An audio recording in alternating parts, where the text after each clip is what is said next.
Good evening, everyone. Today is February 25th, 2026. Mayor Owens, thank you for council, staff, and our wonderful residents of the city for attending this evening for our regular city council meeting. Prior to this meeting, we did have our regular work session meeting, which included a preview of this as well as just preparation for this meeting this evening. We do have a couple of several items on here this evening, so we're going to work expeditiously to move us through the items that we have in the business of the city.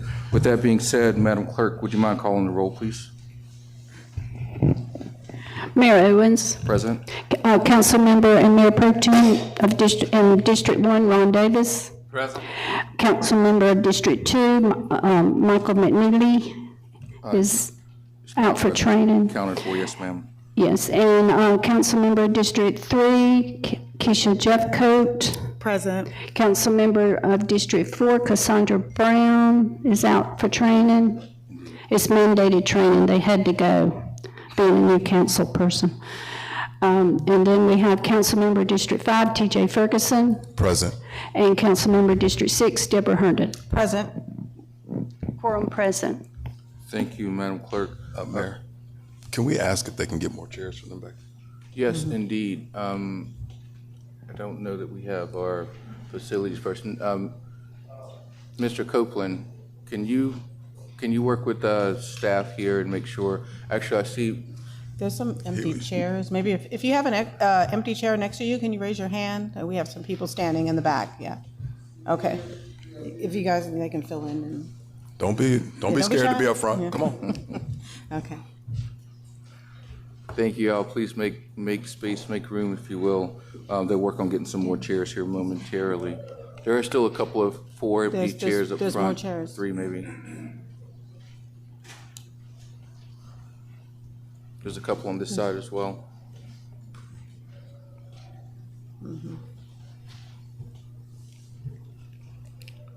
Mr. Manager, if you wouldn't mind leading us in a brief invocation, please, sir. Yes, sir, Mr. Mayor, if you would like to, citizens, join me in prayer, please do.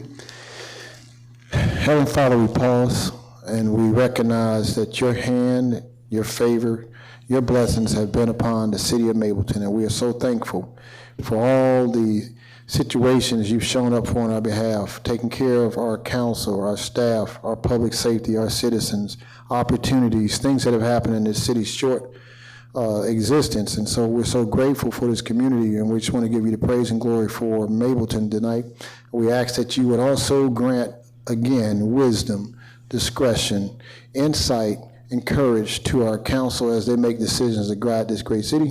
And we'll be careful to give you the praise and glory for all the good things that Mableton shall do for not only Cobb County, but for the state and the country. In Jesus' name we pray. Amen. Amen.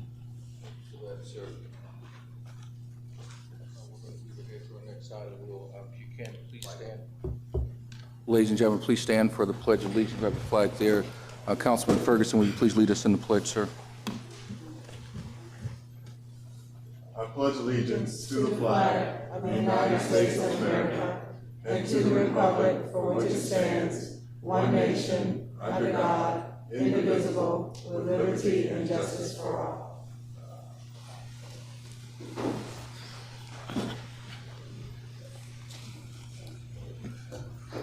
Members of the council, you've been provided a copy of the agenda prior to the meeting. At this point in time, I'd like to go ahead and entertain a motion to approve the agenda as written. I move to approve the agenda as written, with the exception of an amendment to add the resolution that was proposed by Councilmember McNeely in our last meeting that deals with fiscal responsibility, SDS negotiations, and also concerns regarding double taxation. Thank you. Do we have a second? I'll second that. Thank you. Motion's been made and properly seconded by Councilman Ferguson. Any discussion? I actually do have a comment. If at all possible, is it okay to put this after executive session? If we add it to the agenda, is that okay, Councilwoman? I'm sorry, you said after executive session? Yes. So it would be item 18.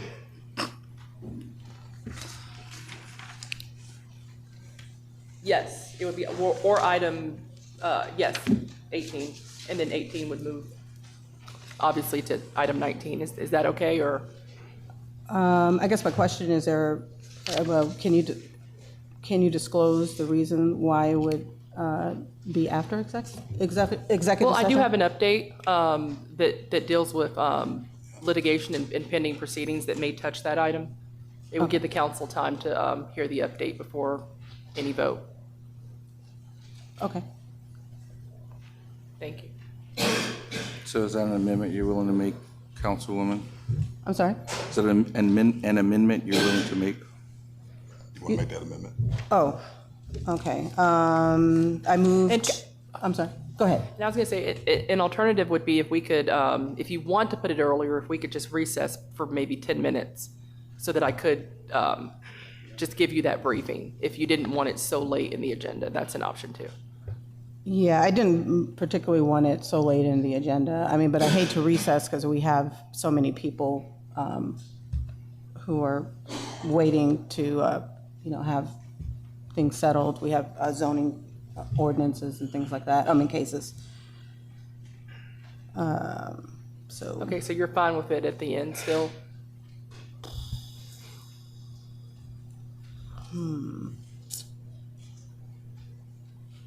If we can have a 10-minute recess, then, if it's only 10 minutes. Yeah, I think I could cover maybe 15. But I think I'm pretty sure in 15 I could expedite cover.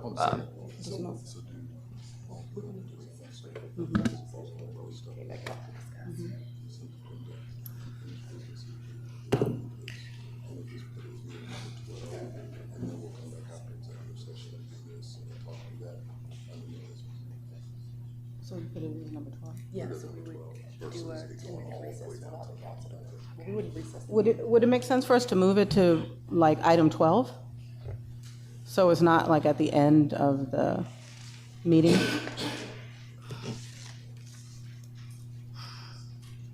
Yes, that's fine too. So the motion would be amend the agenda to include an executive session item pertaining to, and then it's the resolution that the councilwoman just indicated. So we're going to move executive session to item number 12, Well, I wouldn't move the full executive session, or a 10-minute recess at item 12. and I wouldn't put a time limitation because I don't want us to be forced recess. But yes, and I wouldn't say necessarily recess.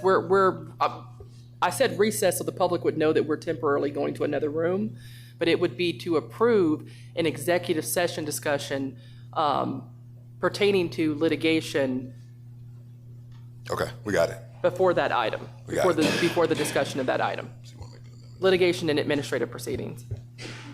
Okay, so I would like to approve the agenda with an amendment for us to have a recess as item 12 to discuss Well, item 12, and you want it after or before item 12? before. So to shift the agenda down to include item, and let's just call it a light item 11C, if that's okay. We can just add a C and a D. So 11C would be a executive session for purposes of litigation and administrative proceedings. And then item 11D would be the item that you just indicated. Okay, all right. So I would like to approve the agenda with an amendment to add 11C for discussion in executive session, and then 11D for the resolution that Councilmember McNeely proposed in our last meeting. And I'm going to second. Motion's been made and properly seconded. Is there any discussion about this? For the sake of the public, do we have that document? It's in our email. If you can find it. Okay. I can send it to everyone if Well, it's necessary. not on the agenda yet. So, any other discussion? I mean, And Susan is asked if you could clarify, just again for her record purposes, the reasons. The reason for wanting the resolution added? Well, no, the reason, or Can she amend your motion to put for executive session for the reasons listed on the agenda allowable for executive session? Yeah, that's fine.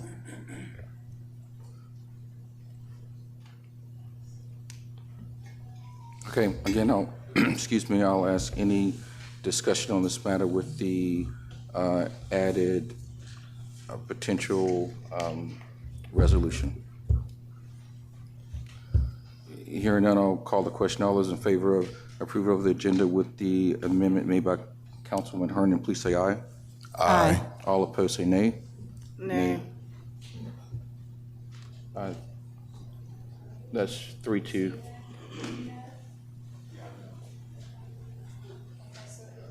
Does not pass. With that being said, I'll make another call for approval of the agenda as written. I'd like to make a motion to approve the agenda as written. Thank you. Do I have a second? Thank you. Motion's been made and properly seconded. All those, or any discussion on that?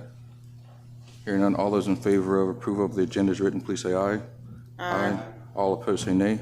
Nay. Motion approves 3-2. We will continue on with the agenda as written.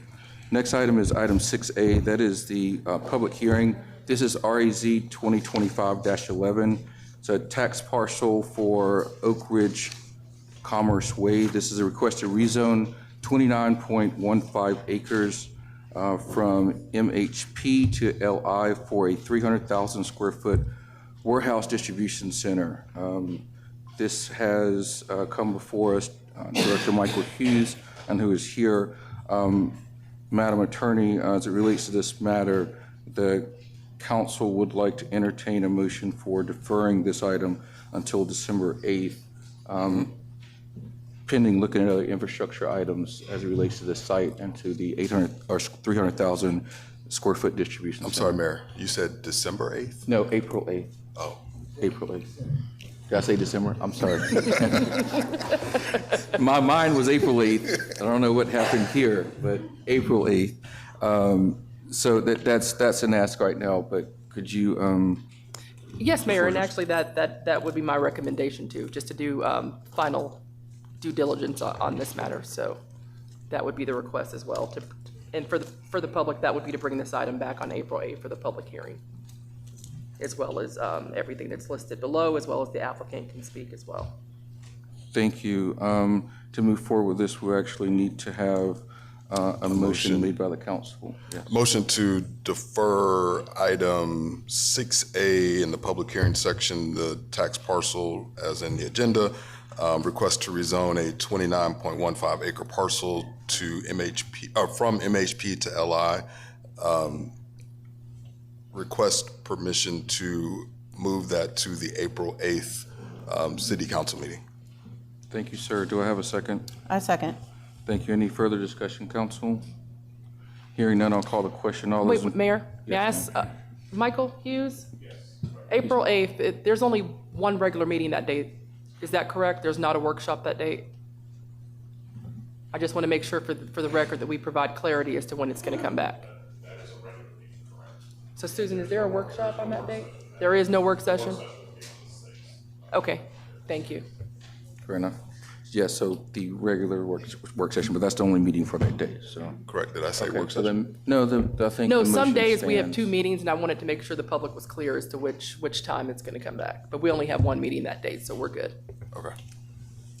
Fair enough. I'll go ahead and call the question. All in favor of approval of Councilman Ferguson's motion, please say aye. Aye. All opposed, say nay.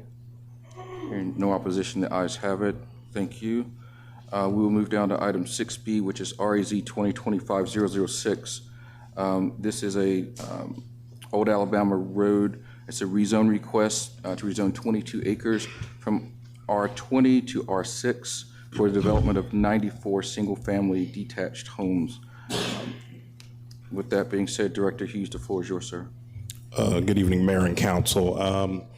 The applicant's representative, Mr. Kevin Moore, representing Moore, Ingram, Johnson, and Steele, have requested that this item be deferred until April, specifically April 2nd, before the Mableton Planning Commission and Wednesday, April 22nd, before mayor and council, and that is their request.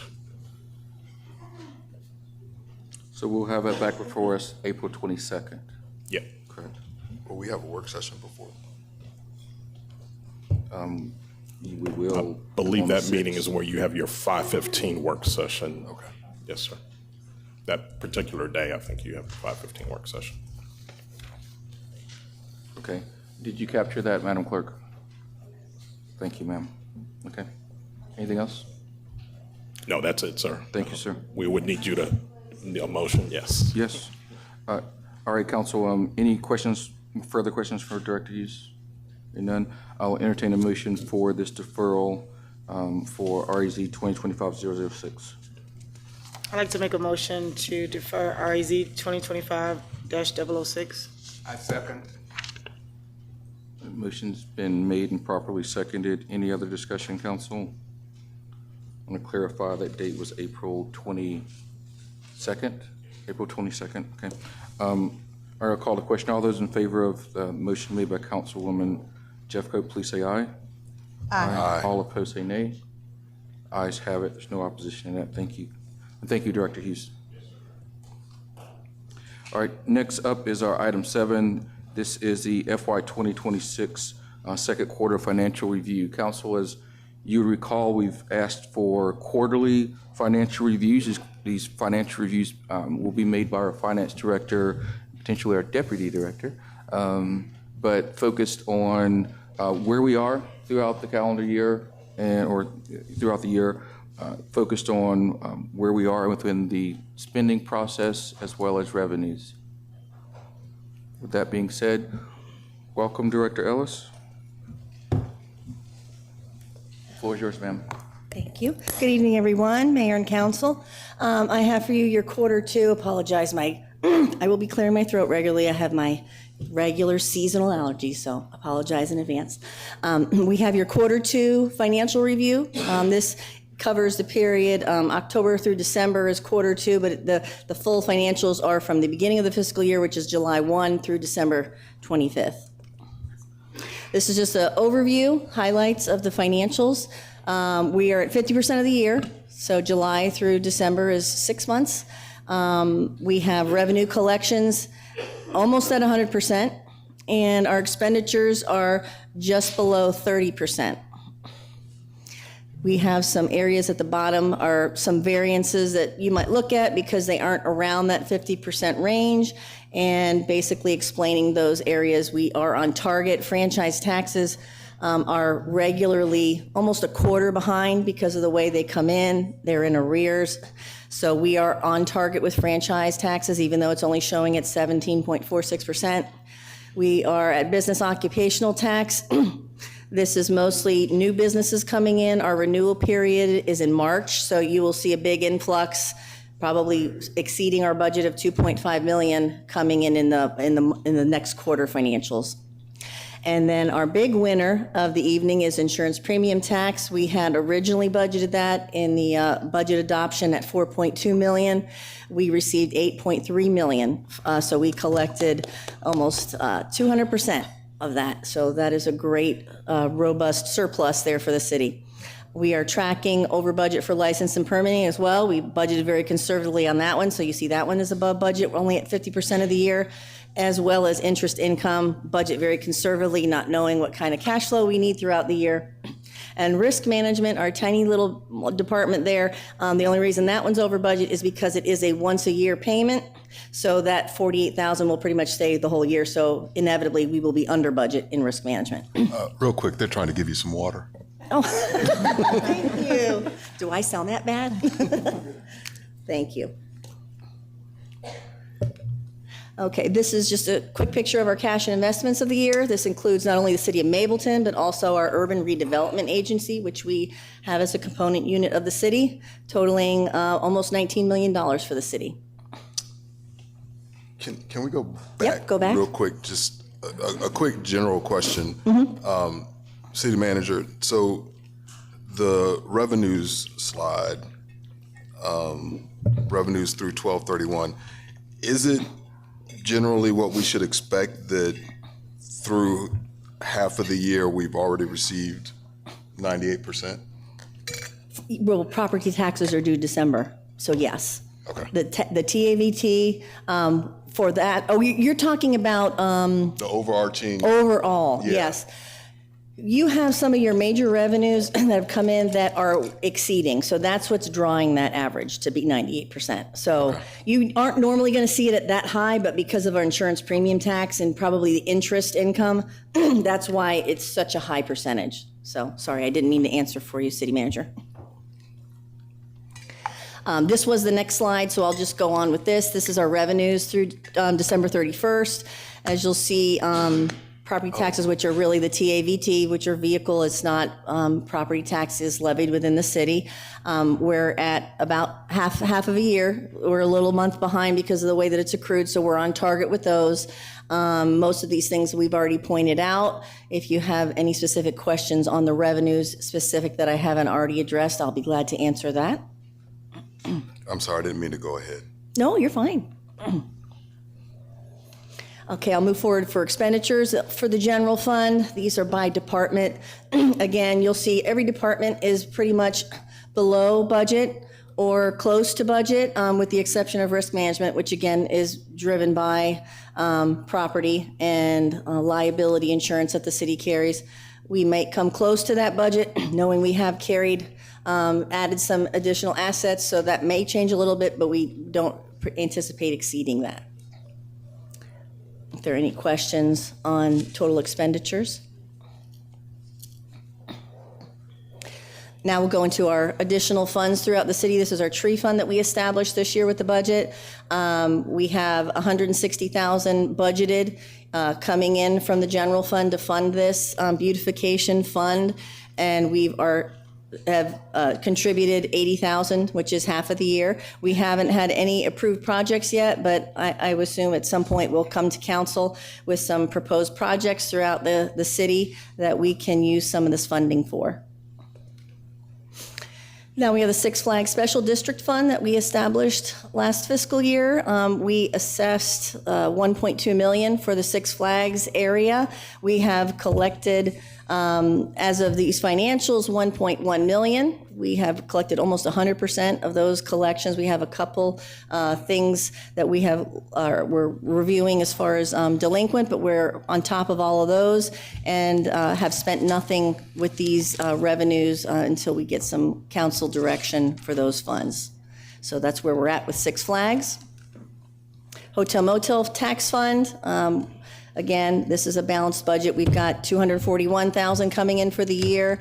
It all goes out, a portion of it per the ordinance goes to the general fund. The rest is to be used for marketing and DMO purposes for the city and set aside that Cobb County is overseeing. And then we have our capital projects fund. This is also funding that comes in from the city. We budgeted $1.4 million to come in from the city for this. We have transferred half a year.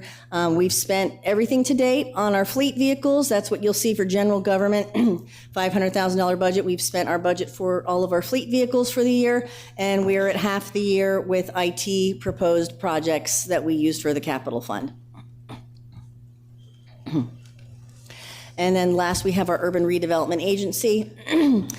Here we have our year-to-date actuals. This is all interest revenue on the bonds that were issued is $53,000. The year-to-date actuals are properties that we've purchased, and the 171 is the interest. We will have one more payment before the end of the year, excuse me, for principal and interest, which will make the budget 100%. And those are the major revenues and expenditures for this fund.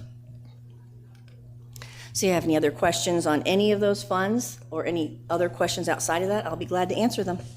Mr. Mayor, before you proceed, just one minor, and I mean minor, but for the record, I think there was a comment about the hotel motel tax that Cobb County is currently overseeing. It's not Cobb County government. It is. We have an agreement with Cobb Travel and Tourism. Yes. Just want to make sure people, it's not Cobb County, but it's Cobb Travel and Tourism. Thank you for that. That actually is the only question I had related to hotel motel. It's coming in at 181% right now. And that is where we're currently tracking. I know we're budgeted 375, we're 241 now. So we are tracking closer to 500,000. And that's kind of where I think we really thought we were going to be, right? Yep, Okay, thank you. we like to be conservative. Thank you, everyone.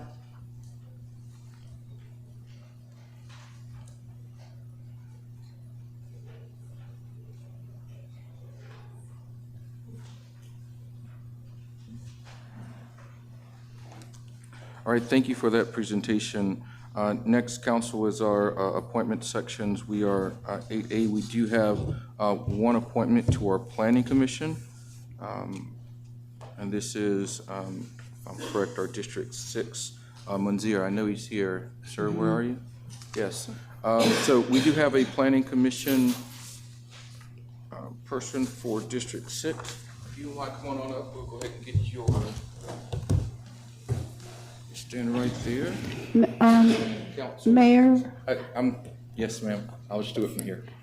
So, council, we have Munzir, who is here as our District 6 appointee from Councilwoman Herndon. Did he just leave? We need him for a second for a quick vote. Can someone get? Maybe we don't. TJ, can you grab Ferguson? He's right there.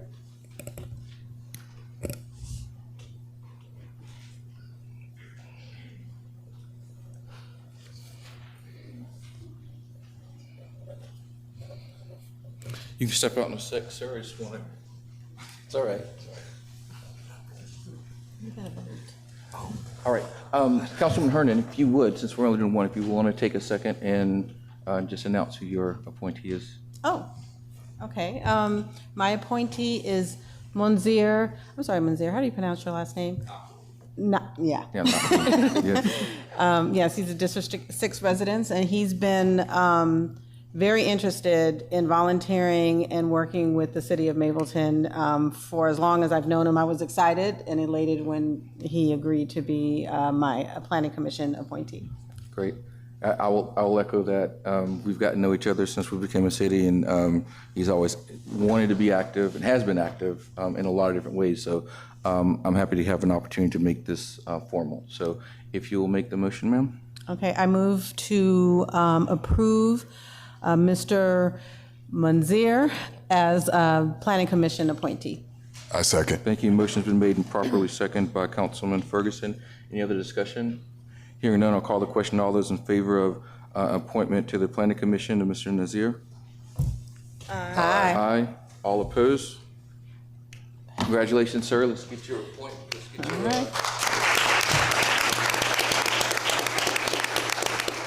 Let's get your oath here. All right, if you will raise your hand and right hand and repeat after me. I state your name. I, Munzir Nakwi, Do hereby solemnly swear do hereby solemnly swear and affirm and affirm that I will faithfully I will faithfully and impartially perform the duties and impartially perform the duties of being a member of a planning commission of being a member of the Planning Commission board for the city of Mapleton. Board for the city of Mableton. Congratulations, sir. Thank you very much. John Hancock, right here.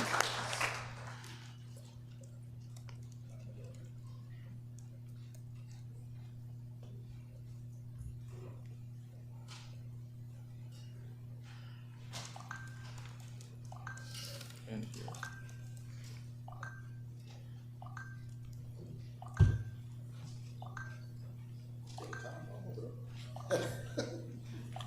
Who's talking? Thank you, sir. And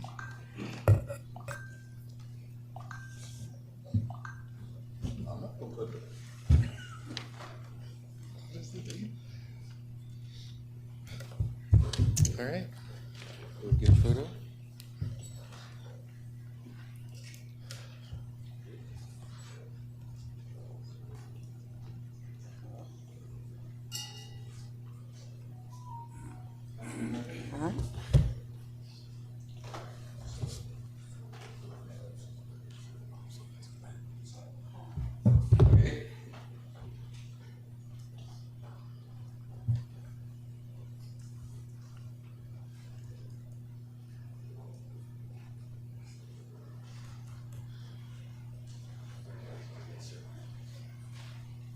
This one's yours. Thank you.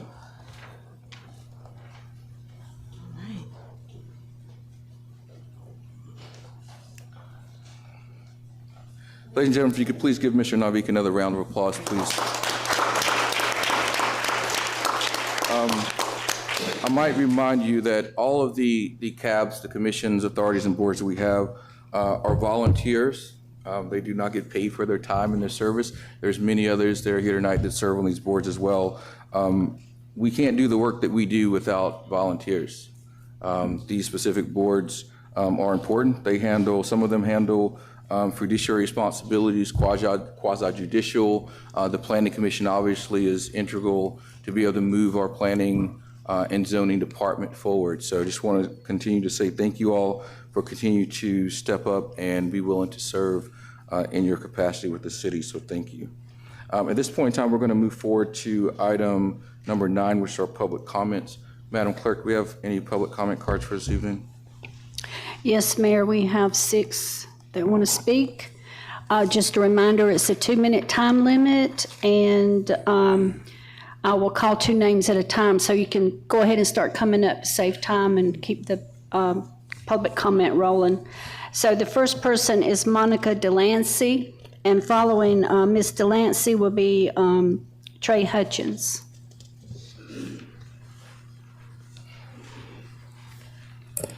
Good evening, Monica Delancey, We Thrive in Riverside Renter Association. I'm here to discuss and bring you some highlights from the Mableton community. Last week, right before winter holiday, City View Elementary School hosted their career day. Youth were able to hear from 30 guest speakers sharing their careers with our young scholars. And I want to commend our school counselor, Mr. Tyrone Oliver, for organizing Career Day. Last week during winter break, We Thrive Riverside Rental Association hosted a Youth Leadership Day where teens attended a workshop hosted by Cobb Public Health Department on vaping awareness, and also the young drivers made public safety greeting cards to give to our public safety heroes. This was in partnership with the school brain. Also this month, Black History Month is being celebrated across the nation. I want to recognize Pembroke High School for a phenomenal Black History Month program on February 13th.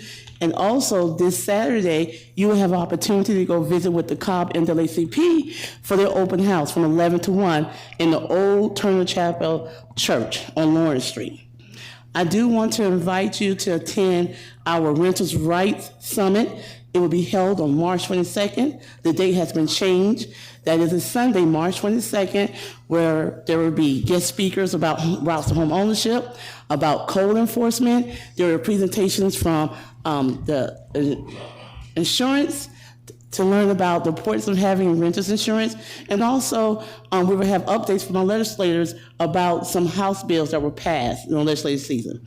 So I want to make sure that you all have a chance to come to our Renters' Rights Summit, which is going to be March 22nd, held at Antioch Loving Spirit Church, 6280 Britt Road, in partnership with UNUM and our Cobb School Board member, Leroy Hutchins. Thank you so very much.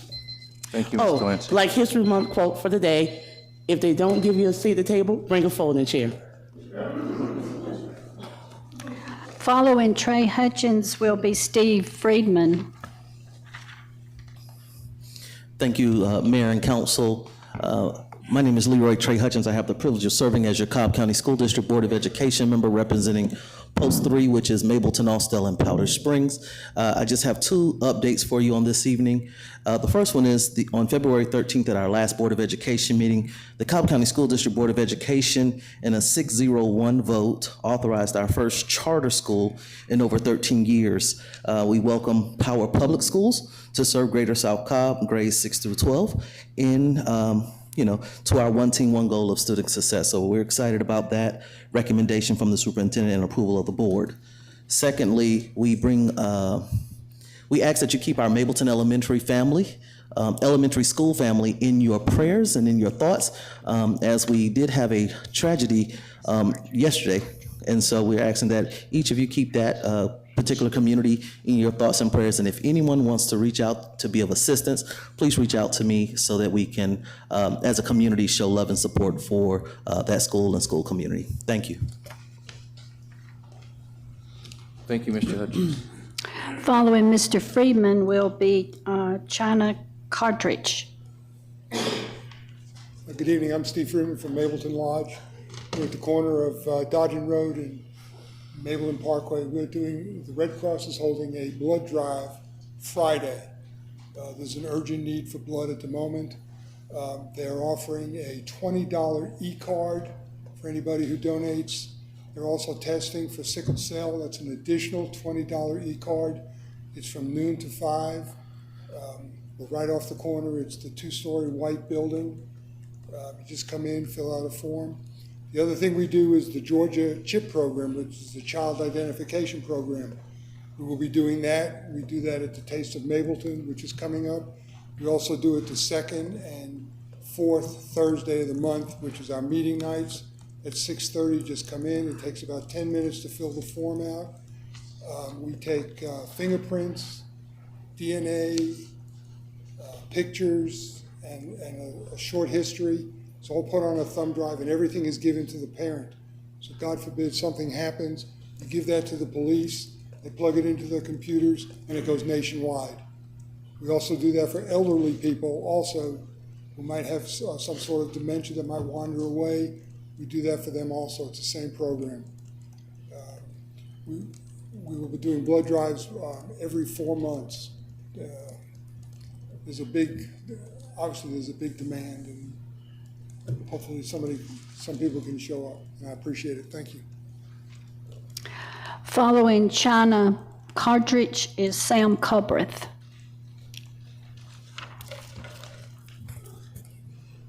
Good evening, Mayor, City Manager, and members of our Mableton community. I'm honored to stand in front of you tonight.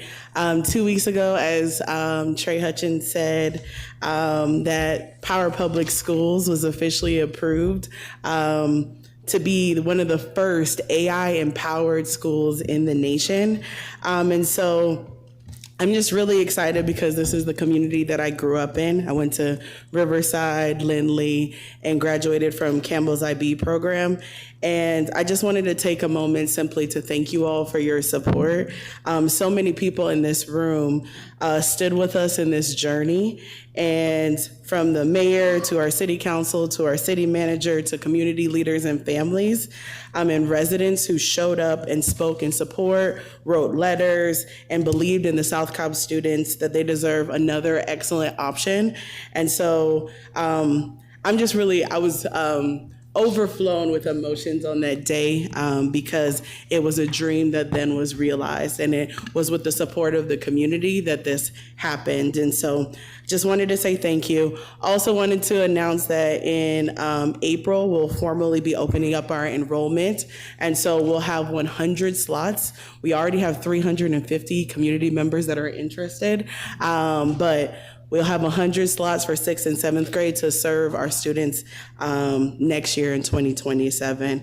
And so I left Mableton to go to Harvard to learn about the world and to explore. And now I'm excited to come back home and help the world learn about what education should look like starting from Mableton. And so thank you guys so much for your support in my dreams. And I'm excited to bring Power Public Schools to the community.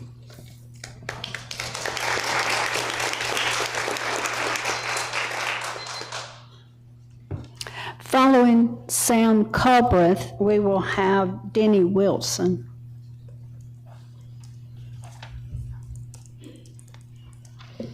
Good evening, Mableton City Council and Mableton City residents. Come to you today as the current chairman of the Austell Community Task Force to share a couple of upcoming activities. Just in a nutshell, what is the Austell Community Task Force? So we're interested in identifying and disseminating systemically community resources. So in other words, the party that goes on in this room, as well as all around, we want to keep that going within the community, even outside of the formal formal halls, if you will. So those two opportunities we are having our general meeting, which is coming up this coming Monday. We meet on the first Monday of every month. It's at 7 p.m. It will be actually at the Riverside Epic Center up the street, but we also have a Zoom option just in case you're not able to make it in person. And that'll be happening at 7 o'clock, and we'd love for you to come out to that.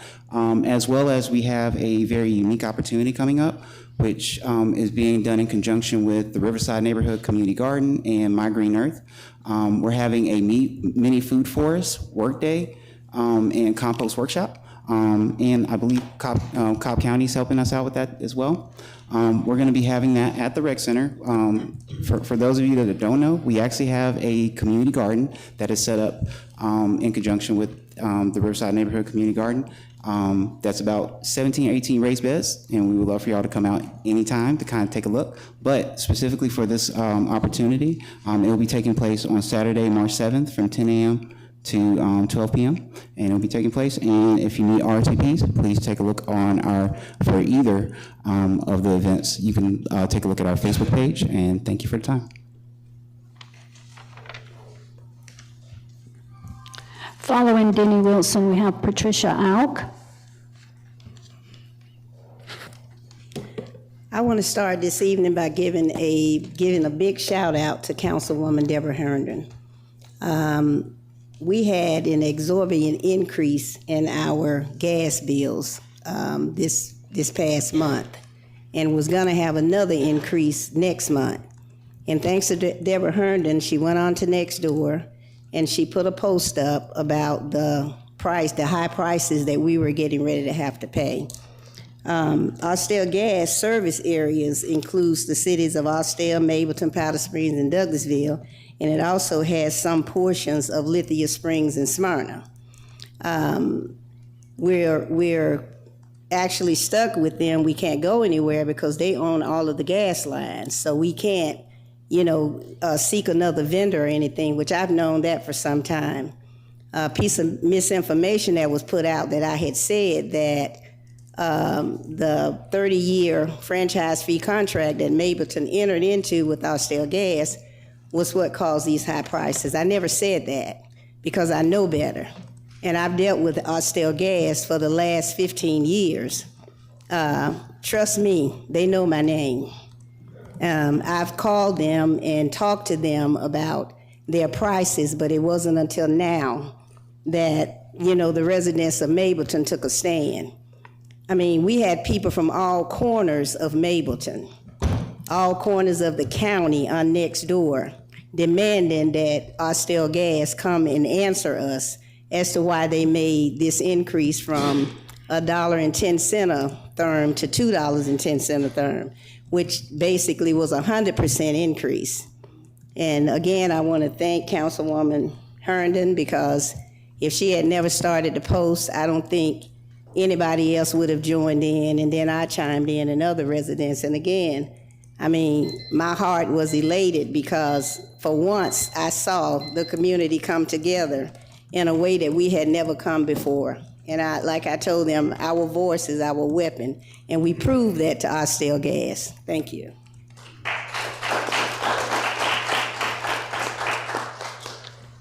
Okay, our previous member, Patricia Alk, is the last card that I have.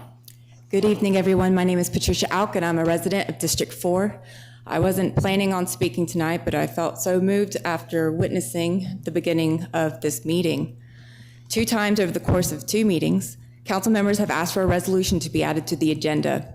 Both times, this governing body voted against adding a resolution to the agenda.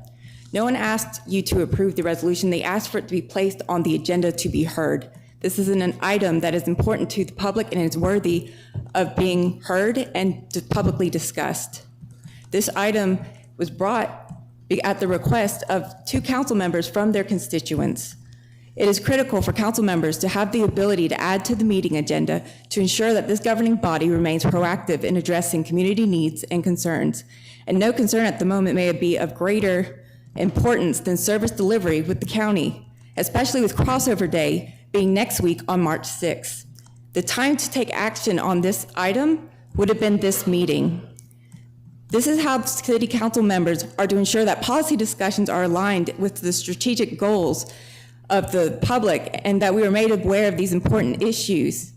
And we expect our elected leaders to respond accordingly. I think it is not only a great breach in the democratic process by stifling the voice of elected council members, but also a great disservice to all the citizens of Mableton. Thank you.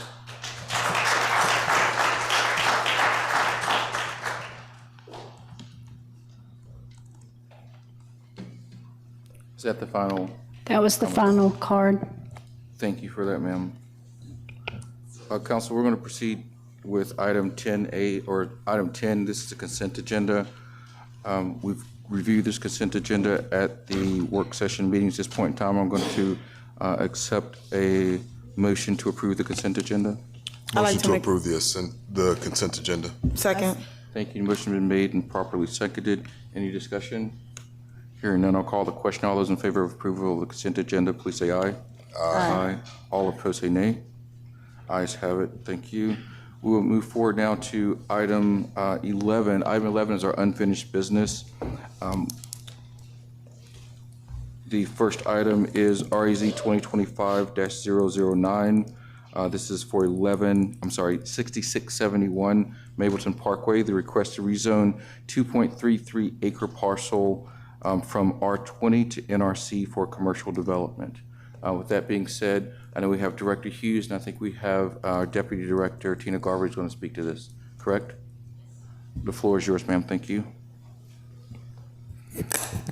Good evening, Mayor and Council, members of the public. I do have a presentation to share tonight to go over this application.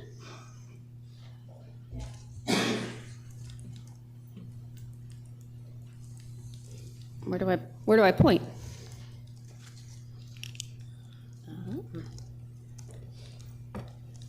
Nothing.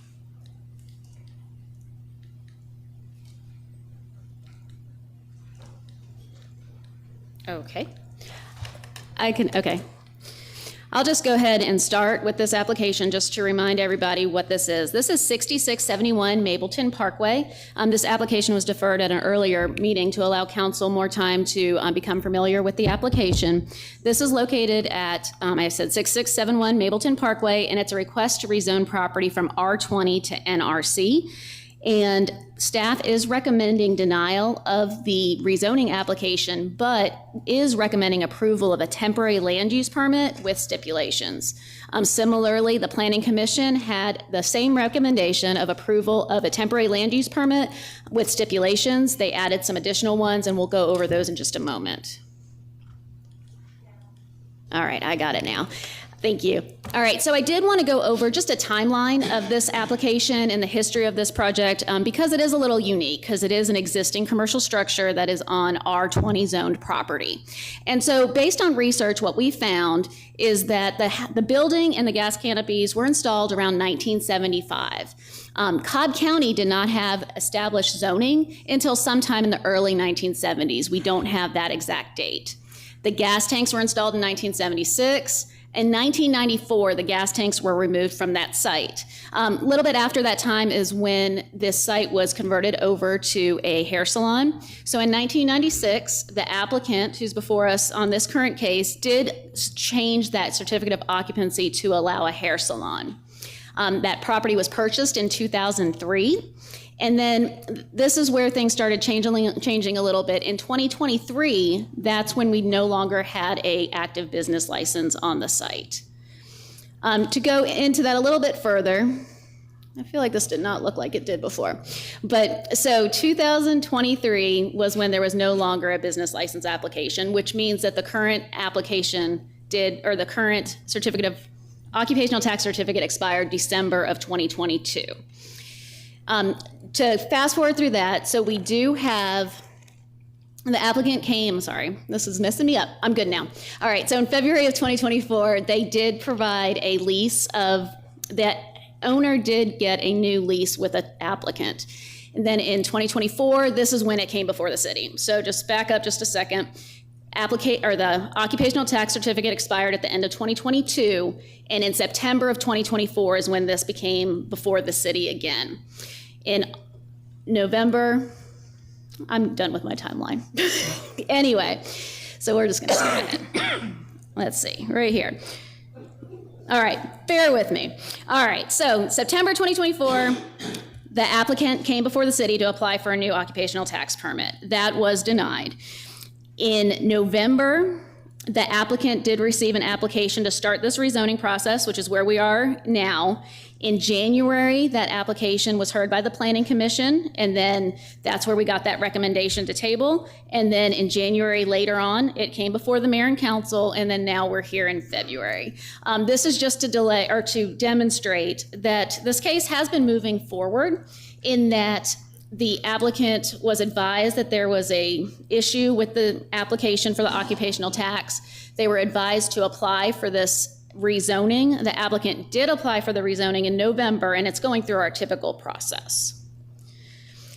Going back to that gap in the occupational tax certificate, our code specifically says that if there is a lapse in occupational tax certificate for a period of 12 months or more, then that is considered a non-conforming use. They've lost that non-conforming use status. In this case, because the property was built back in the 70s, possibly after the zoning was established in Cobb County, it may have never been a legal use, but it was allowed to continue because it had been continuously operating. Once there's a gap in the occupational tax certificate or in the payment of sales taxes or other things that are outlined here in our ordinance, it's no longer considered a legal non-conforming use, which is why the occupational tax certificate was denied.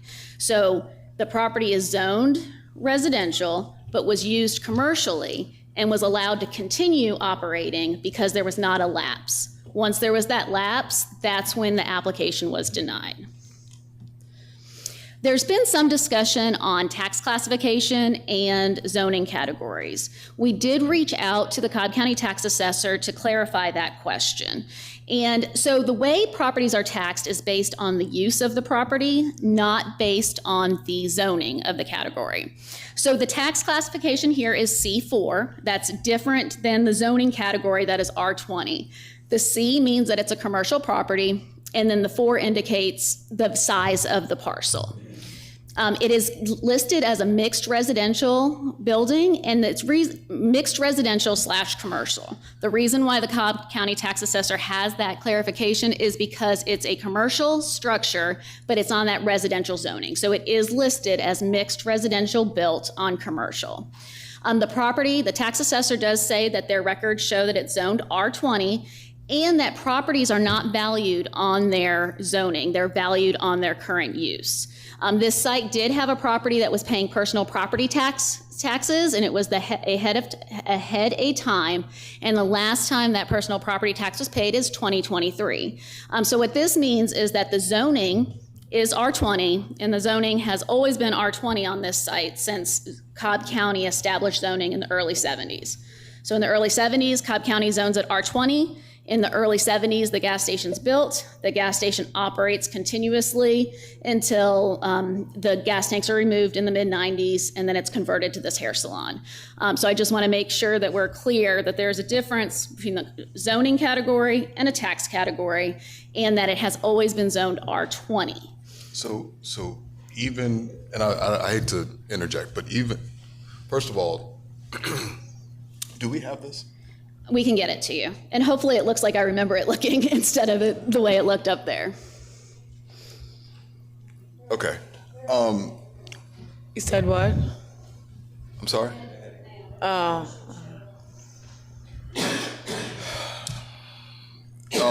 Okay.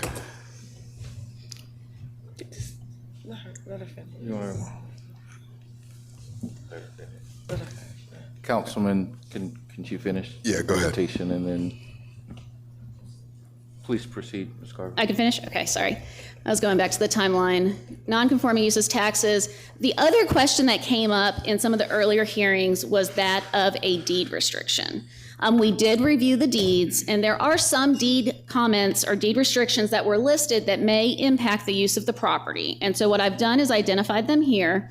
And one of them lists that the property cannot be used for a gas station for a period of 25 years.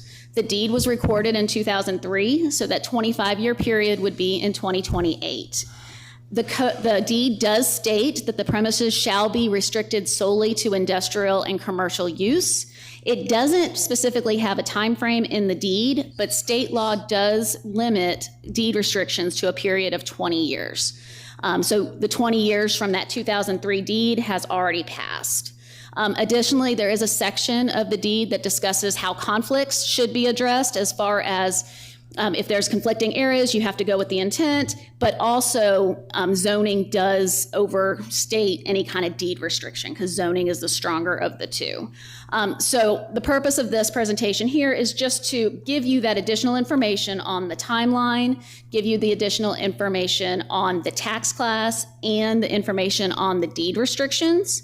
I will just go through really pretty quickly just a reminder of where we stood on the zoning map. The starred property there, 6671, is the zoning map. That light yellow color is R20, which is the majority of that area. So you can see that the zoning along that side of the road is all residential with some spots of general commercial or NRC, mostly across the street.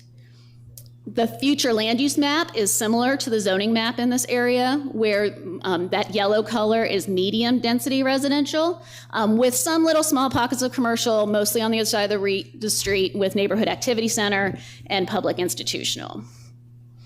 This map shows the zoning history of the area. Those little blue squares show different zoning cases. You can see there's not a zoning case here on this property where the star is located because this property has not been rezoned. The property has not been rezoned by the city of Mableton and was not rezoned by Cobb County. It's just carrying that original zoning classification that was established in the early 1970s. This is an additional information to talk about in our city. When it was in Cobb County, we did adopt Mableton Parkway design standards.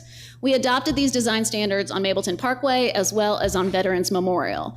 And the purpose of these standards was to say, and you can see there on the top, that those corridors are important to the city and that the retail on those areas has been declining and there needs to be work to improve design along those areas. The white circles that you see there, the smaller circles, are the village centers where you might see some more commercial development.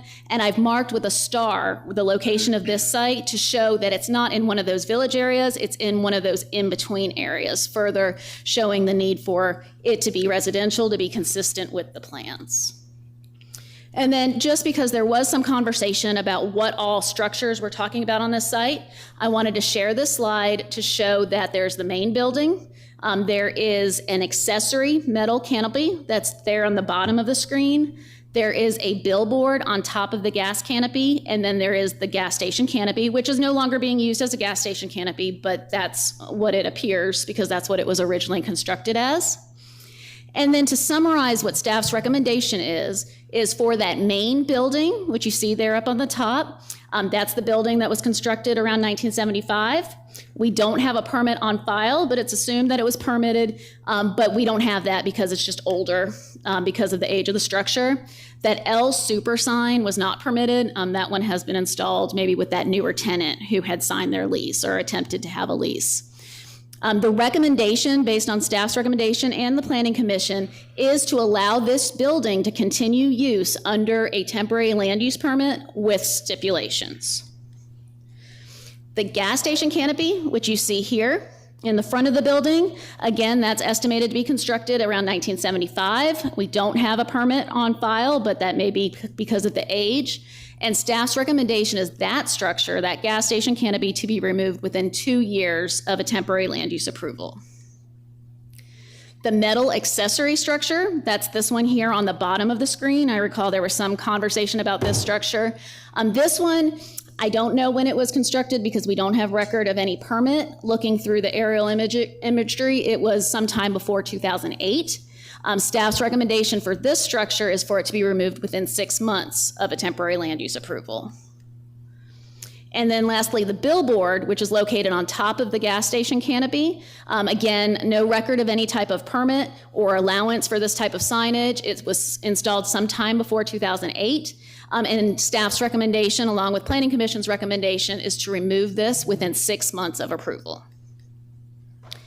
And then just to highlight those Mableton Parkway design standards, that plan had identified recommended types of signage, not wanting to see large oversized signs, not wanting to have pole type signs, and you can see the recommended signage on your left. And so staff's recommendation for approval of that billboard is to bring this property closer into compliance with those design standards. Again, there's some regulations regarding site design in those design guidelines. Removal of that canopy would also be in line with those design guidelines. Additionally, just a note, Cobb County, when they did review this for a rezoning application, they provided 14 stipulations for the site, talking about curb and gutter, turn lanes, other type of things that would be required to bring this site to be a fully compliant commercial location. I'm not going to spend a lot of time going through our recommendation because we did that last time, but I did want to say that staff's recommendation is for denial of the rezoning, but for approval of a temporary land use permit with stipulations. And then the reasoning for that temporary land use permit is to allow the commercial use to continue on the property because that's what they've intended to do, and this would allow them time to do that. But it's also allowing the city to bring that property closer into conformity with what the city has envisioned for Mableton Parkway, as well as what Cobb County had envisioned when they adopted those standards. So the future land use would be good for 2 years. We would have the canopy taken down. By that 2-year mark, we'd have the smaller metal canopy and the billboard removed in that 6-month period. And this also allows the city to continue with its comprehensive plan update so that we can see what we want that future for Mableton Parkway to look like. The city may decide in the future it needs to be commercial, and maybe a future temporary land use permit could be approved as a rezoning versus a temporary land use permit. But in 2 or 4 years, through our planning efforts, the city may decide they want to see something different there. And this would allow the city to check in on it every 2 years until that final decision is made. And again, this is just what temporary land uses allow. It does say, though, that we're allowed to have temporary land use if we feel that that use is consistent with the area, but the code does say that it's limited to 24 months except on reapplication, re-advertisement, and public hearing. And then we've gone through the recommendations, and I can answer any questions you have on those. Planning Commission did agree with staff's recommendations, but they did add 2 additional stipulations regarding prohibited uses. There would not be used tire shops, automotive-related businesses, auto emission stations, CBD, tobacco or vaping products, gambling-related merchandise, vehicle repair facilities, and vehicle sales, and then also a prohibition on overnight parking, and then making sure a dumpster on the property would be compliant. We did receive some public feedback on the use regarding restriction of uses, and those are included in this Planning Commission motion. So in summary, I do believe that the applicant is agreeable to most of the conditions, if not all of the conditions in this application, or they were at one point. But the big point of difference is the rezoning versus a temporary land use permit. Staff is recommending a temporary land use permit so that it can be reapplied for in 2 years, and we can check the progress and be moving towards the goals of the city. Thank you. I just had a quick question. Can you distinguish between a temporary land use permit versus utilizing a special land use permit? The temporary goes up to 2 years, but the special allows for 4 years. So why wouldn't that be a viable option as opposed to going to a temporary land use? So the special land use permit is specific in our ordinance with specific uses. So you can't have a special land use for anything that's anything. So you have to look at the chart and say you're looking at neighborhood retail commercial. The chart will call out maybe a car wash. That might be a bad example, but maybe a car wash is allowed with a special land use permit, but it's called out in the chart as an option. The code gives you flexibility on the temporary land use to say that the overall use is compatible, but when you're talking about a special land use permit, it has to be a specifically allowed use under that special land use.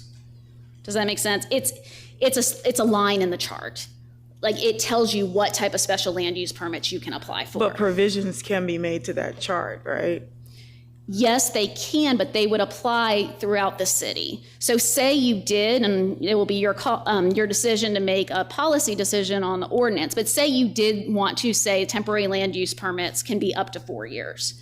That means every permit application you get going forward, whether it be, dog daycare or continuation of a use, you have the opportunity to give them that 4 years, where Cobb County has always limited that to 2 years. And part of the reason why you might want to limit your temporary land use permits to 2 years is because it gives you that check-in. 2 years is more temporary than 4 years, but you could amend the code to say 4 years, but it would be for every application going forward. I guess the operative word would be up to, so we would make a decision as to whether or not we would want to offer up the max on any future cases. That would be up to the governing body to decide that. Yes. And does that include updating what those categories are in the SLUP? Because if I understood you correctly, there are some categories that are available in the temporary land use that might not be available in the SLUP. Yes, except it goes citywide. So temporary Correct, land use, understood. because it's temporary, is something that you believe is compatible in use. When you're looking at a SLUP, you would have to list it out. So that would mean that if we wanted to say that you can have a retail store in R20, it would apply to every house or every place located in R20. They would have the opportunity to apply to go before you. And yes, you could receive an application and you could say no, but that means you're going to get a lot of applications and you're going to have to figure out what your parameters of why you're saying no to one and not no to another, if that makes sense. Total sense.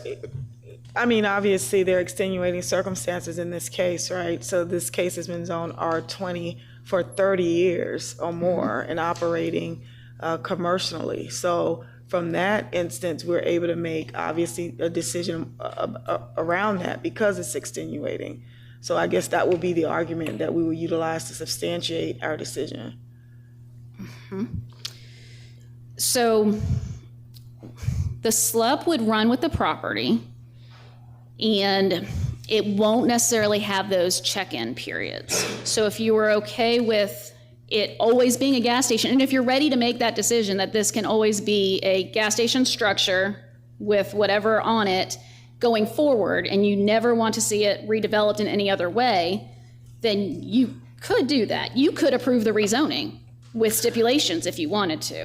And I mean, it's pretty premature, We're I taking think. out the ability for them to use it as a gas station. Is that correct?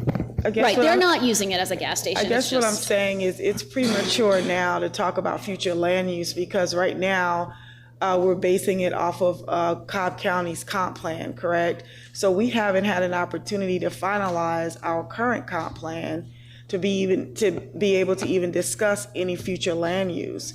So as an interim solution, we could consider possibly making provisions to temporary land use up to 4 years. We could do that as an option. Or utilize a special land if we're allowed to be able to do that. Mr. Mayor. I just want to make one correction for the record. Like, we are using our zoning plan, which is We are? based on Cobb's, but yes, we have adopted a local City of Mableton plan that we Right, have. but based off of Cobb, so I It guess is, what I'm saying is that our comp plan that we're currently utilizing Grice Consulting isn't finalized yet. Mableton 2045. Right, and Yes. that is the comp plan that we'll be utilizing to be able to discuss future land use, right? That is correct, but we have in the interim adopted a Mableton plan that we do have that does have future land use plans in it, but it may not be congruent with what we'll have in Mableton 2045. You are correct with that. I We guess do what have I'm a plan. saying is to distinguish between Cobb County and the city of Mableton, there's not many differences between what Cobb County comp plan is and what we've adopted as a city currently. Correct? That is largely correct, yes. Mr. Mayor, Yes, sir. I think it's just worth saying that obviously staff presents information, the research that they have for your knowledge, but obviously, I know I'm restating the obvious, but there is, again, as Ms. Garver stated, the governing body has that final decision. I think her purpose is definitely not to guide you all in a decision, but her purpose is to give you information for you all to be more informed when you do make a decision. Thank you. Councilwoman, the floor is yours again. Well, I just want to say I appreciate all of the work that you've done to provide us with the background information. Mr. Hughes and yourself, and as well as the Planning Commission. So we do appreciate your recommendations. I do understand, obviously, there's some extenuating personal circumstances. That's not all we have to consider in making the decision. We have to look at what's going to be in the best interest of the city as well. What I would like to potentially do after having, seek legal advice, I would like to possibly consider doing a text amendment that would allow for us to extend that time frame up to 4 years for the applicant.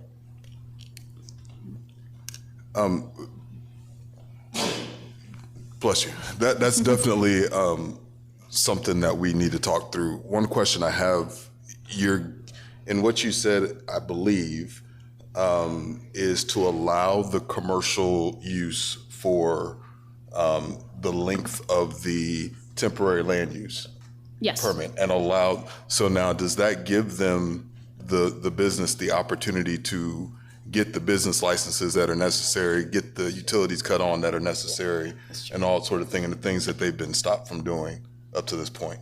Yes. So depending on the new applicant. So say the hair salon wanted to come in to do a business. They would be able to just apply for their business license and get their business license as soon as this temporary land use was approved. Then that clock would start for them to, after it's approved, they have 6 months to do those, get rid of that metal canopy, things like that. But they would be able to operate that whole time. If it's a whole new business, they do have to go through that permitting process to update the certificate of occupancy. But once the temporary land use approval is approved, then they would be free to do those things. So is it a viable thought that some of these other stipulations are going to take longer than that 6-month period that you're allowing? Because yes. I'm reading things like we need a site plan, we need lighting control, we need 25-foot undisturbed vegetative buffer, like several different things. Plus, if I'm thinking about this just from my engineering brain, if you've got some place that used to have gas in the ground, are we going to not have to get EPA coming out to check to make sure that that's not an issue any longer when they go and move this canopy out of the way? Like, my concern is that we're putting a date on them of 6 months away, and we don't necessarily know what it is that needs to happen in order for them to comply with the things that you've put in the stipulations. So looking at the screen here, the only things that have timelines are the ones relating to the buildings. As far as... Right, but I guess what I'm saying is you're saying the ones that are related to the buildings, but if that canopy ever had lights on it, the lights probably came from the building. So the building is connected to the canopy, which is also then connected to anything that might be in the ground, because I still see the lines where the gas pumps used to be 75 years ago, 50 years ago, whatever it is. Yeah, I'm 50. Yeah, 50 years ago. So like I still see where that is, so we don't know what's in the ground at present. Right, but this one is at the 2-year mark, which also lines up to your renewal. So this one, say that there was some type of issue, or if you did a 2-year renewal. If there was something with this one, because it is more difficult, it lines right up with your 2-year mark, so you would be able to discuss it. The other ones are this metal canopy and the billboard, which is a 6-month provision, and you could extend that out. But from staff's perspective, that metal canopy and that billboard shouldn't have a lot of difficulty in removing. You could, or staff could, include a stipulation that says if there is some type of hardship or something that can be considered to extend those timelines, we can do that. I've also seen where you say community development director has the authority to extend, any of these deadlines by 6 months or a year. So that could be something that's worked in. But the intention here is to allow them to operate. Like the site plan revision stipulation is really talking about if they were going to make any changes. So if they were to move in as is, there's not a lot that they need to do. They need to maintain the property. We didn't put a deadline on that landscape strip. We probably should or could. And that could say, within 6 months or whatever timeframe is reasonable for landscaping. But a lot of those stipulations are just general upkeep. They're not necessarily triggered if they're not going to do work. If they're just going to move in, they can move in as is. Okay.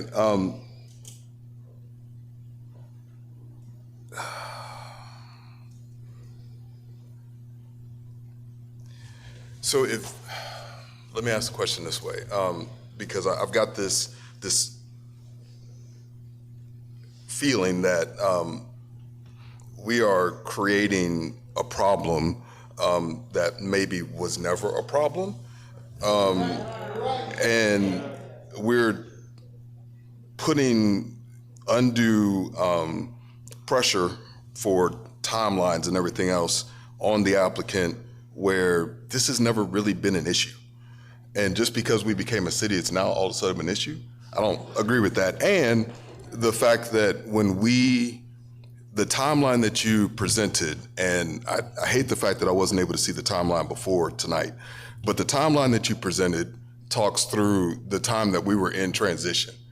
And we're gonna say that because when things were transitioning, they were unable to possibly renew their business license or do one thing or the other, then we're going to say, we're going to force you into this category of the nonconformity category. And I guess that's why I'm trying to figure out how we make provisions for. Let me answer that for you. Go ahead, continue your question. I just want to answer it for. Yes, sir, continue. I mean, if you know what I'm going to say, go ahead.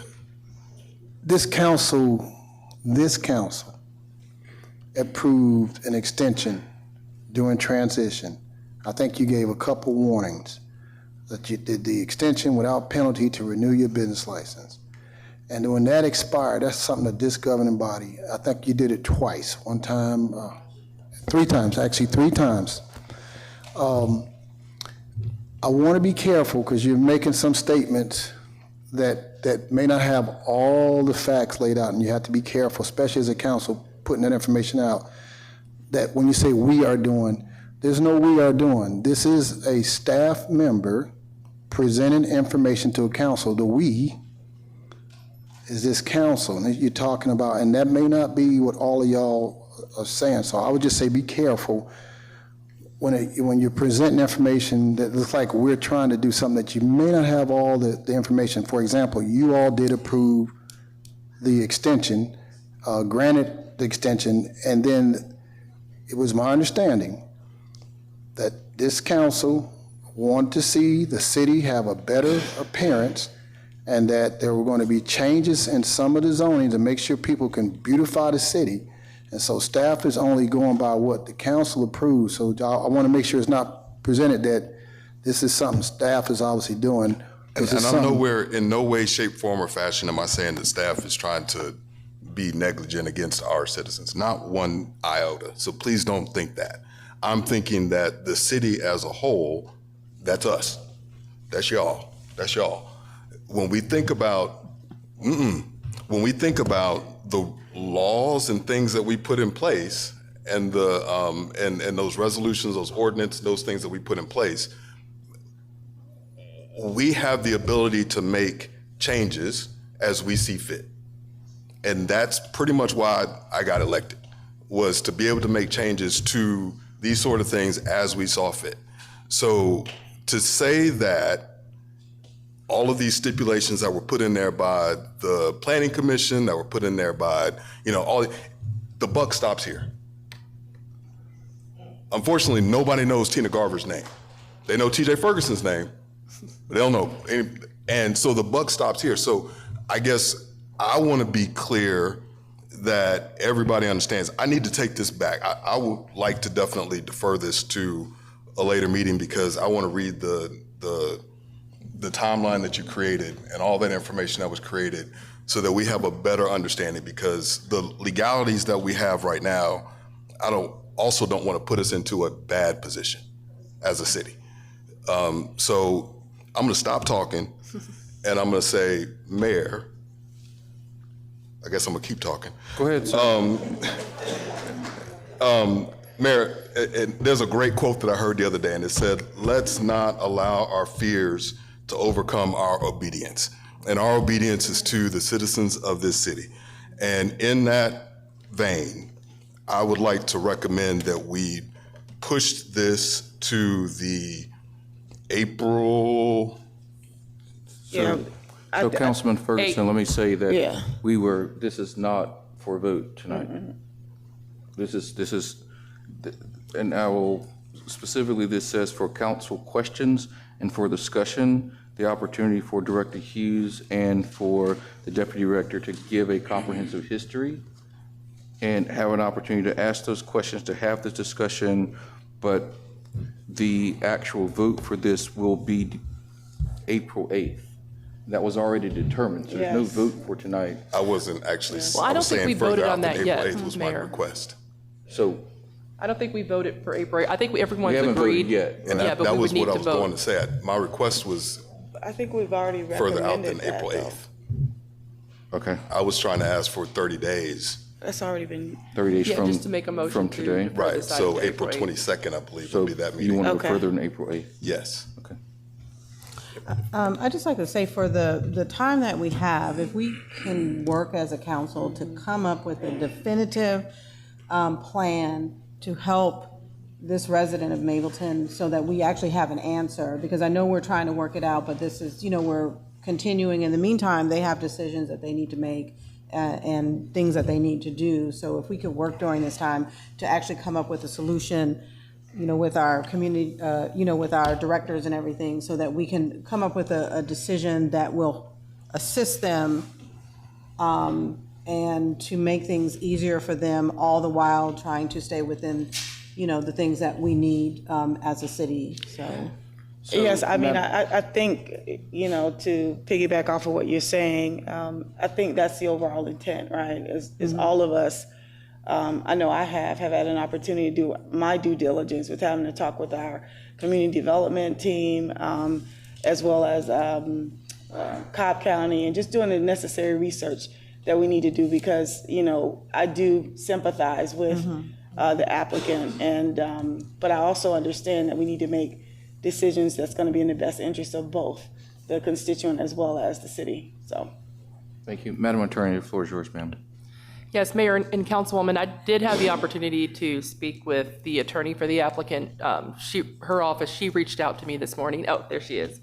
Yeah, and I did, during that phone conversation, I did commit to her that I would, unless staff gave a glaring reason otherwise, that I would commit to recommending deferral to April 8th so that my office, community development, and her office and the applicant would have the opportunity to try to come to something as close as possible to what staff would recommend. And I also spoke to Michael about that, and he said that he was fully in agreement with that as well.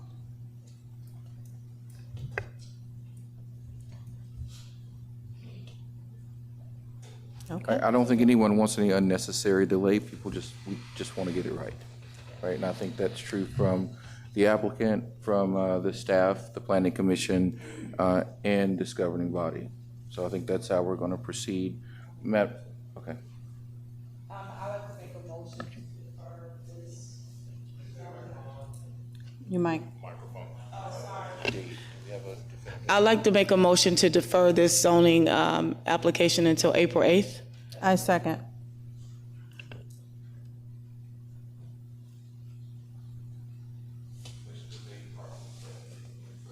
Council? Yep, got you. I simply don't believe that March 25th, March 25th? What month is this? February. February. Okay, Well, February that's why 25th. you asked for 30 days. This is Yeah. a little more All than right. 30 days. All right, thank you. Why did I think this was March? I don't know. Anything else? No? All right, I'll call the question. All in favor of the motion made by Councilwoman Jeffco, please say aye. Aye. All opposed say nay. The ayes have it. Madam Clerk, please note that we will hear this again on April 8th. Oh, my goodness. Thank you for that. With that being said, we are going to proceed now. Thank you, Mr. Hughes. Ms. Garver, thank you for the detailed presentation. We appreciate it. Council item 11B, this is our second read of a code of ordinance authorizing interim appointments to the boards, commissions, and authorities and for other purposes. Again, this is a second read, so we'll be voting on this tonight. Madam Attorney, same question I always ask. Is there No been change, any- Mayor. Say again? No change. No changes. Thank you, ma'am. All right. With that being said, I'll go ahead and entertain a motion to approve this ordinance. I'd like to make a motion to approve this ordinance as written. Thank you. Do we have a second? I second. Thank you. Motion's been made and properly seconded by Councilman Davis. Any discussion, council? Hearing no discussion, I'll go ahead and call the question. All those in favor of motion made by Councilwoman Jeffco, please say aye. Aye. All opposed say nay. No opposition, the ayes have it. Thank you. We now move to item 12A, which is 12A. I'm going to pause for a moment. We've got a lot of people from the hearings, I think, that are leaving. Ms. Garver, did you have anything? It is, yes, that is the next thing. You're exactly right.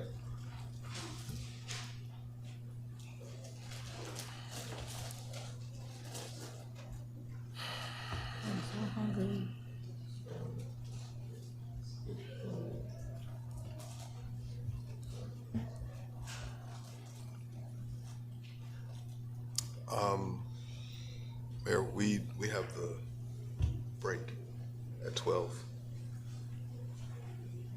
Is that what we decided? No, there are people leaving. We're just giving, a lot of people were exiting, so we just want to make sure that.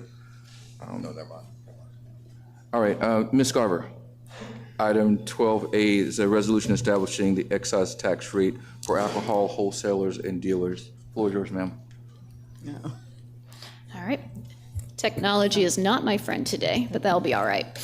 This next item is the establishment of an excise tax for wholesale dealers and alcohol wholesale dealers in the city. Our alcohol ordinance does establish this excise tax or allows the city to collect it, but it references a fee schedule that's on file with the city clerk, and that fee schedule hasn't yet been established. So this resolution is setting the rates for the excise tax for wholesale and dealers of alcohol within the city limits. The fees that are shown here on your screen are the limits that are allowed by state law, and also the ones that the jurisdictions in the area also charge. So this is an excise tax on malt beverages, wines, and liquor. For any wholesale or alcohol dealer that's delivering alcohol to a retailer in the city would pay these fees to the city. Does anyone have any questions about this one? You have the fees there. It's $6 on each container for beer, then 22 cents per liter for wine and for spirits.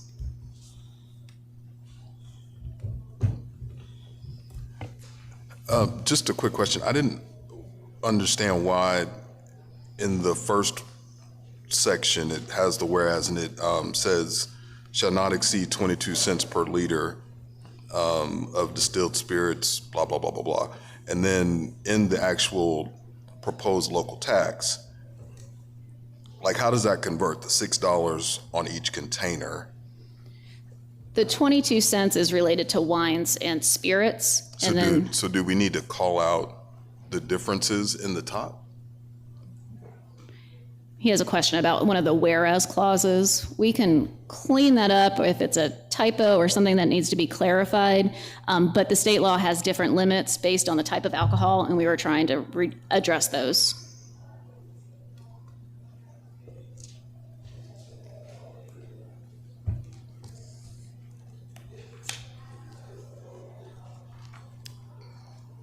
And Councilman, which whereas is that? So it's the 1, 2, 3, 4, 5, number 6 and 7 specifically talk to the 22 cents per liter. but doesn't make reference, yeah, there's one that's not highlighted, but doesn't make reference to the container one, the $6 container.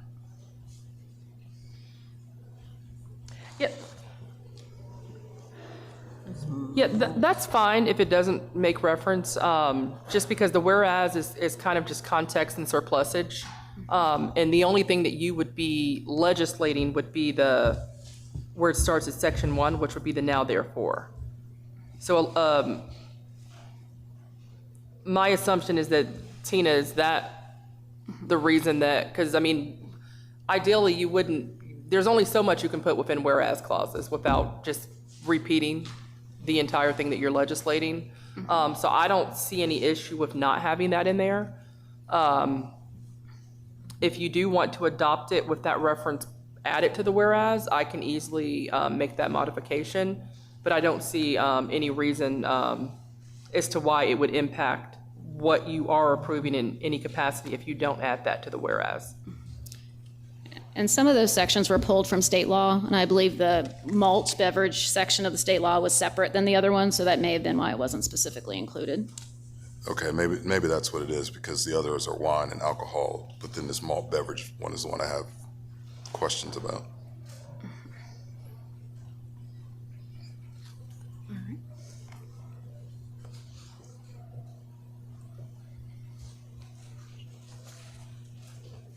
Any other questions, Councilman? Ms. Garber, does that conclude your? That concludes my presentation. Thank you, ma'am. Council, any other questions for Ms. Garber before she goes? Hearing none, I'll go ahead and entertain a motion to approve the resolution establishing this excise tax for alcohol wholesalers and dealers. I move to establish the excise tax rate for alcohol wholesalers and dealers. Thank you, ma'am. Do I have a second? I second. Thank you, Councilman Davis. Motion been made and properly seconded. Any other discussion on this, council? Hearing none, I'll call a question. All those in favor of a motion made by Councilwoman Herndon, please say aye. Aye. All opposed say nay. There's no opposition. The ayes have it. Thank you, council. We'll move forward now to item 12B. Item 12B is an amendment of a lease agreement between Vachelle Hawthorne and the city of Mableton for Suite 30, and that's 1245 Mableton, 1245 Veterans Memorial Highway. That's Hawthorne Plaza, where our current administrative office is, and Suite 30 is will be the location for our municipal court. Madam Attorney, the floor is yours. Yeah, Mayor, so this one's fairly simple. The request is just to authorize the mayor to extend the lease to give the city up to 5 additional annual options to stay at the facility. So it wouldn't mandate that you stay for that time, but it would just extend the time that you have to lease the building within your discretion. And of course, this is because of the improvements and upgrades that are in tow to be made for this facility. So I was going to say, thank you, Madam Attorney. Council, one of the things that you asked was, as we move forward and make significant investments into Hawthorne Plaza, to where our court will be and to where our administrative office is that we have a certain level of protections in our investment, if you will, right? That there's a timeline that we are allowed to stay. I think it's currently 3 years, is that? That's correct. Correct. And this will allow me to move forward and extend that to 5 years. Again, granting a bit more protection to the investments that we are making into the community and into that specific development. So at this point in time, I would like to go ahead and ask for a motion to allow the mayor to be able to move forward to make an amendment to this lease agreement.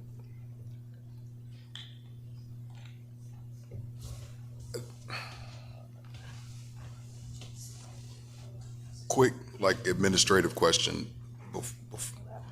Before your motion? Yeah. Okay.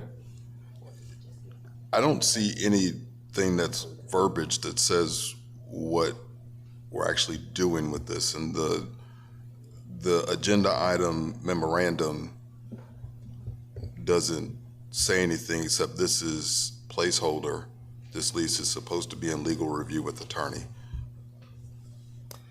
So if you approve this tonight, Councilman, we would finalize the addendum with your authorization tonight, and the mayor would execute.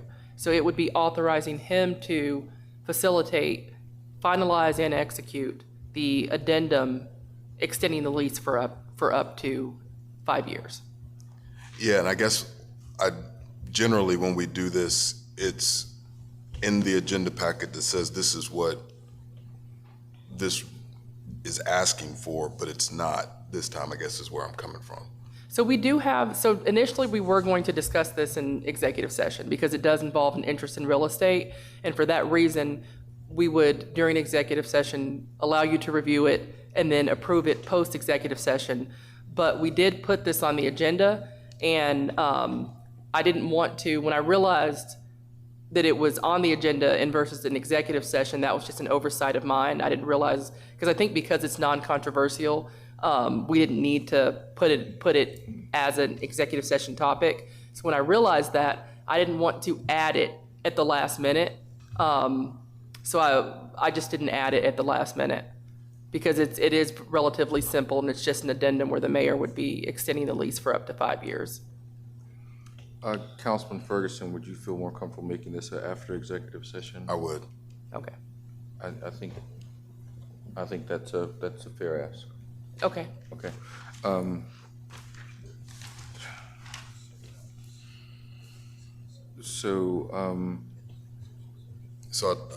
I just make a motion to defer? Well, you don't need to because it does involve real estate. You can, when you come out of executive session, you would have the ability to make that motion. But do we need to make an action on 12B? No, you do not have to take action on this. Okay. All right, with that said, council, we're going to move forward to item 12C.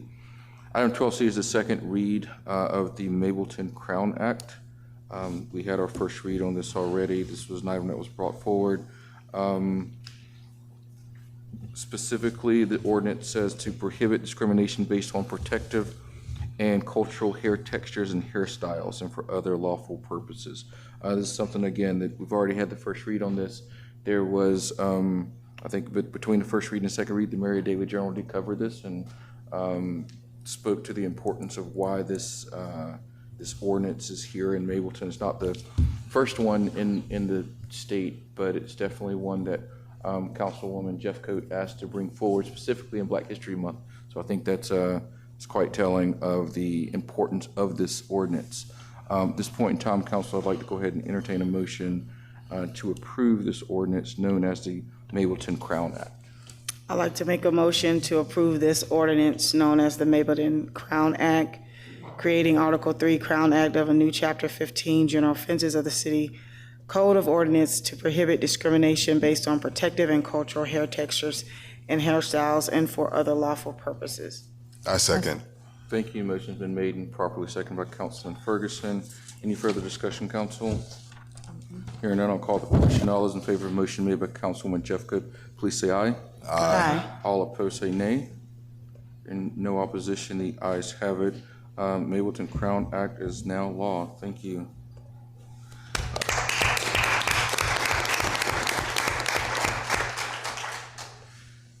All right, Council, this takes us to the end of the business that we have as relates to the agenda. At this point in time, Mr. Manager, I'd like to ask, do you have any announcements or comments this evening? Yes, sir, Mr. Mayor. First, I want to let the city know, congratulate them that we've had our first court session has been carried out. Yes, February, I think it was February 19th, virtual court. So there's been a grind there. Court Administrator Ms. Mallory Minor and working with our judge and solicitor and our code enforcement team, we have in process now a functioning court that will help out with some of the concerns expressed by this council back in October. And then secondly, I will be on a much needed weekend vacation, going to Jamaica for a wedding. I'm gonna try to forget this place. I have a feeling I won't. But Mr. Michael Hughes, if no one can reach me for whatever reason, Michael Hughes, I've asked him to make sure he monitors the city on my behalf. Thank you, sir. Madam Clerk, any comments? Thank you, ma'am. Madam Attorney? No comments, Mayor. Thank you. Councilman Davis? Again, thanks for everyone being here tonight. Since we are coming to the end of Black History Month, I just wanted to say that Black history is important because it is a part of American history. And being born in Mississippi and raised up in Mississippi, I saw a lot of Black history as a little kid. So, but it is a part of American history, and it's part of what makes this nation great. The only other thing I want to say is everybody be careful out there. I just got some pretty bad news about a friend of mine, so just be careful. Tell the people that you love that you do love them, because we only get one crack at this thing called life, and we should live it to the fullest. So with that being said, have a wonderful day, wonderful week, and we'll see you guys next time.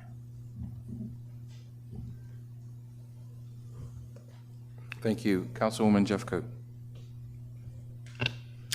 Good evening, everyone. Thank you all for being here. I do want to address something that's been said earlier regarding this council somehow impeding progress or intentionally delaying a resolution as it relates to service delivery strategy. That characterization is just simply not accurate. The service delivery strategy for me is critically important. I can't say that enough. We have worked diligently to protect the integrity of that process and the quality of the outcomes that it produces. And philosophically, we are fully aligned in wanting the best possible resolution for our residents. However, it is equally important that our decisions are thoughtful, that they are thorough and complete and not rushed, half-developed, or reactionary. I received the proposed resolution only a few hours prior to our last meeting, and while I appreciate the effort, the document for me was incomplete and required further refinement and analysis. And given the magnitude and the long-term impact of service delivery strategy, it will be irresponsible for me, this council, to advance a resolution that has not been fully vetted. Now, we are actively working through multiple strategic pathways to ensure that our approach is sound, that it's sustainable, and that it's going to be in the best interest of our community. And I cannot overstate the importance of strategic planning in this process. Decisions we make are hard, right? And everything that we make today will shape the future of our city for decades. And that responsibility for me demands care, it demands diligence, and it demands collaboration. So our goal is not to delay. Our goal is that we need to do it the right way. And we need to consider all of our options, and that is what we are doing as a council.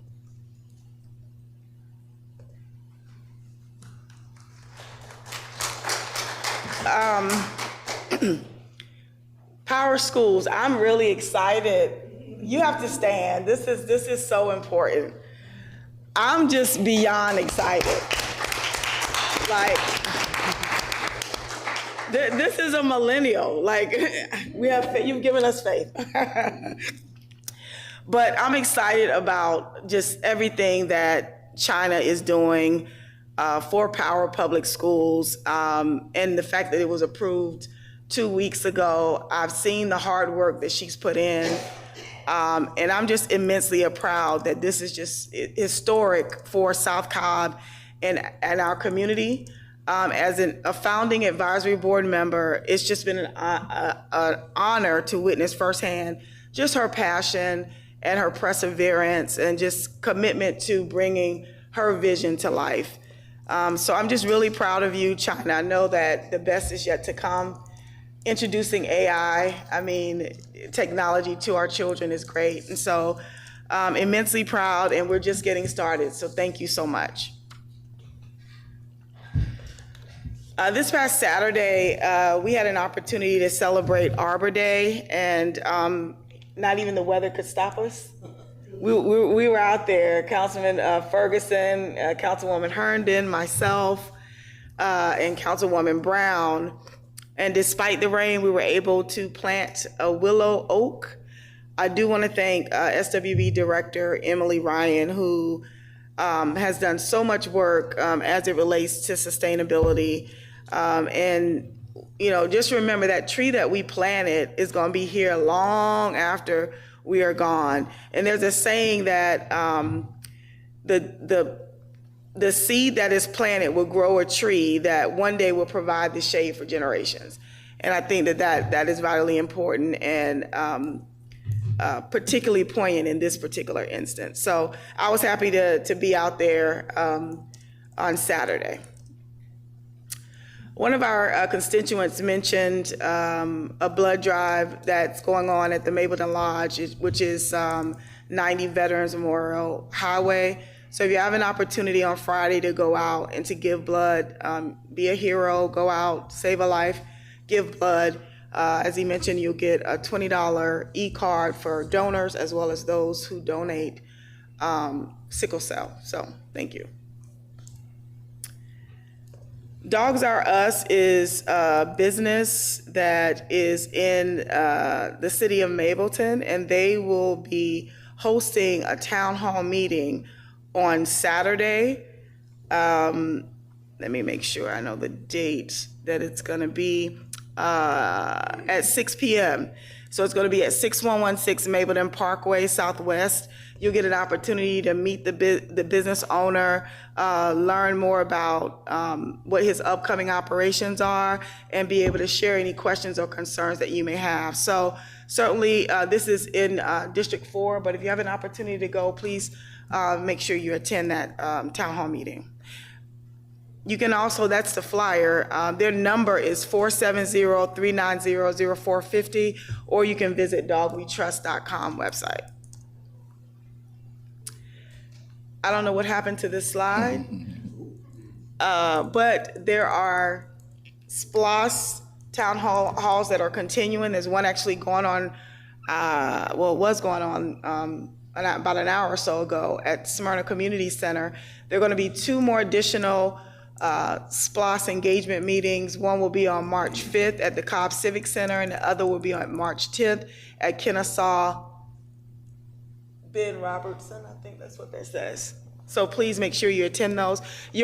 Obviously your feedback is vitally important to not just Cobb County, but also the city of Mableton. So we'll have a table set out there, so make sure you at least attend one of the SPLOS engagement meetings.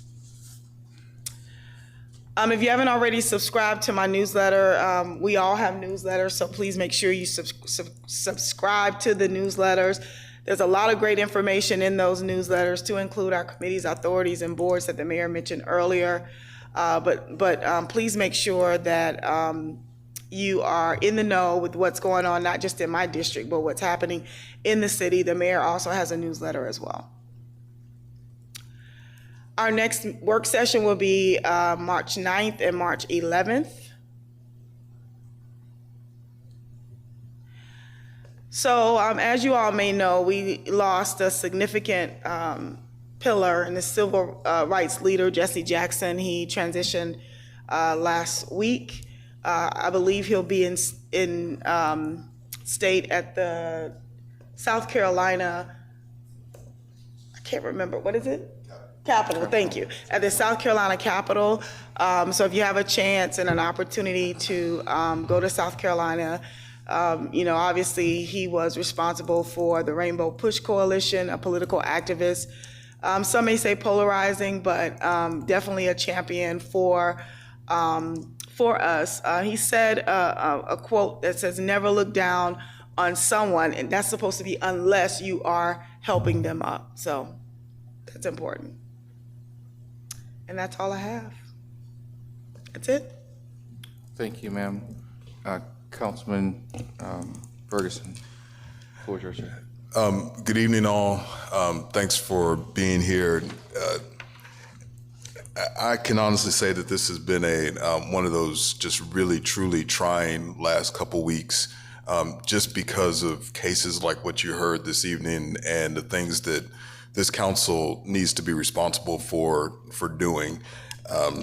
It seems always that I shouldn't be looking for any sort of praise whatsoever, but I'm a person that loves affirmation. And it hurts at times to hear people try to say that we're not here looking out for the best interest of the citizens. It is very disheartening to hear and see those things and to see people try to do that, because at the end of the day, the statement rings so true that hate can't drive out hate. Only love can do so. I love the fact that the one reason why I ran for office, one of the main reasons I ran for office, was so that my daughter, as she gets ready to leave Mableton to go to school or whatever she's going to do, she has a place that she can come back home to. And we have proof with this new school that's here, somebody that went out there, got that education, brought it back home. And I look forward to more and more people doing that. In saying that, that tells you how difficult it is for me to make some of the decisions that we have to make. And you all it might get on your nerves, some of the questions that I ask. Well, you got me for the next 2 years to get on your nerves with these questions, because I'm going to continue to ask the questions to make sure that I understand what it is that we're doing. I'm never up here trying to say, I've said on numerous occasions, I love all of the hirings and firings that this city has done. All of them have been perfect. And I look forward to the next couple years as we continue to build this city. We've got a lot of work to do. We've got some great people in place, both on your council and for these directors, for these managers, for all the people that call the city of Mableton their workspace. Respect them, because they have a very hard job. It is not easy sitting up here talking about zoning cases and SPLOS, what should the SPLOS schedule look like? All the ideas of Councilwoman Jeffcoat beat it into my head the other day. Not fast, but right. Everything might not move at the pace that you would like to see it move, but trust and believe it's going to move at the pace that the good Lord wants it to move at, to make sure that it gets done correctly. And I'm not one that's going to sit up here and rush him, because every time I try to rush him and say, this is my plan, he sits up there and laughs at me. So I'm not going to get laughed at today. There was this whole idea of men's mental health that I brought up last year. Well, I want you all to know that we are continuing to have sessions where men can come together. We've got a fireside chat that's going to happen. It was supposed to happen at last week or something like that, but we moved it out to March 12th. I want you all to attend. I want you to attend because you've heard me say this, and I'm going to continue to say this. Men can't do life without men that they can trust, that they can be around. Ladies, get your man to this event. It's not for you. This one's not for you, but it's for your man. It's for your brother. It's for your nephew. It's for your uncle. It's for your cousin that needs to know that there's a community of men out there in this city that care about their well-being. So it's going to be March 12th, and I can't see that to save my life, but 6:30 to 8, and it'll go until we get done. It's right off of Fontaine. It's right here in the city. A very good friend of mine made this comment that will just continue, and it's at his home. But he said, you know what? My house was not built for me. My house was built for the people of Mableton to be able to come and have a place. It was built for men to be able to have a place to go, to be able to speak with other men and to do the things that God would have us to do. So again, I said it earlier, let's not allow our fears to overcome our obedience. And that's in everything that you do in life. Do not allow your fears to overcome the obedience that you know that you have. So with that, thank you. Drive safely, be as warm as possible, and we will continue to see you. Thank you, Councilman. Councilman Herndon. All right. Oh, yeah, okay. Good evening, everyone. Thank you for being here. Those of you who are in the audience, and I'd like to give an update on who's online. We had a high number of 14 today, but it has dwindled down to about 10. But numbers are getting good. So we thank those people who have logged in online to be present with this meeting. I also want to congratulate my appointee, Mr. Monzir Akvi, for accepting a position on the Planning Commission. Thank you so much. He has been so enthusiastic, often gives me ideas and everything that he has for Mableton, and it's so refreshing to have District 6 members who are really for the city and want to see it grow and thrive. So thank you very much for your volunteerism.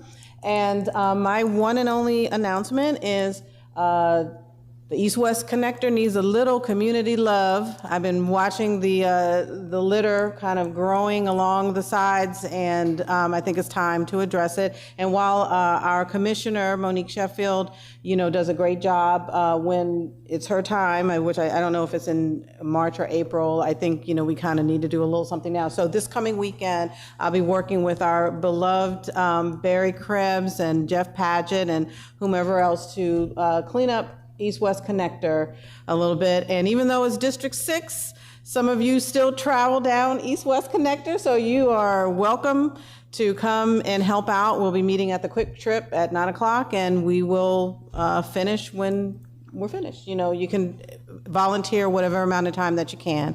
So I welcome you to come, and that is it for me. Everyone have a safe ride home, and have a great rest of your week. Thank you, ma'am. So, council members, staff, and those of our constituency that are with us this evening, I only have a few things I want to get in. A lot's been said this evening, but I want to always focus on making sure that we are getting the most accurate information we can get out to our constituents about what's going on. A lot of times things can be confusing. A lot of new things pop up sometimes, and we realize that as a new city, things that have gone on with the county or happened may be different now that we're a city. But there are three things specifically I want to talk about. The first one is the Austell gas issue. It's challenging in a time where people are already struggling with bills and the rising costs. And when anyone gets a gas bill that's twice or three times as much as what they're normally getting, first of all, it's a shock. It's a sticker shock, right? And second of all, you wonder, how could this happen? My role in this and as a city is to make sure that we look out for our residents, that we understand challenges and issues they have, and step in and do things when we can and where we can and how we can. But I want to make, my goal is to make sure that we got accurate information out. And I think there's a lot of misconception because, first of all, it's called Austell Natural Gas, but they operate partially in Mableton, and people don't quite understand that. Secondly, it is Austell Natural Gas is a municipal gas entity, which is quite different than a lot of the private gas companies that are out there. A lot of you say, hey, how come I can't just change my gas provider? And, why is this fair or not fair? And so I spent a lot of time over the last couple of days trying to make sure we got factual information out, because a lot of people aren't really sure about what's happening and what's going on with that. I'll be very transparent too. On the other side is Austell Natural Gas is also owned by the city of Austell, which means that is another city, and quite frankly, it's their operation and how they do business. Whereas as mayor of this city, I'm not trying to tell them how to do business in their city. But because they have customers, which are our constituents, I do feel it places us in the middle of that situation a bit. So I have reached out and did have reached out to Mayor Ali Clemens, and we will be having discussions specifically about not necessarily their business and how they handle their business, but about some transparency around notifications and ensuring that as changes happen, that we are kind of notified, and if there's things that we can do and to help to get information out, that we will. But I'll say again, they do not function like many other gas companies that are out there. So I want to make sure that folks know and understand that we do pay attention to when things go on, and we do get involved, but there are certain ways that we get involved depending on what that entity is and of what we can do. There were discussions about, for some reason, that the franchise agreement that we entered into with Austell Natural Gas somehow had some impact on them doing this. And that just simply isn't true in any way, shape, form, or fashion. They decide what their rates are. And a franchise agreement does not have anything to do with what rates are made up or down, notifications, or anything of that sort. That is what we do with a franchise fee is we allow them access into our city-owned right-of-ways, and that it existed with beforehand, and it still exists now. The idea of them being able to, or residents being able to choose their provider is not a city or county decision. That is a state law tied into deregulation. And anyone is feel free to look that legislation up. And as a municipal gas provider, they are not held to the same exact parts of the law that others are.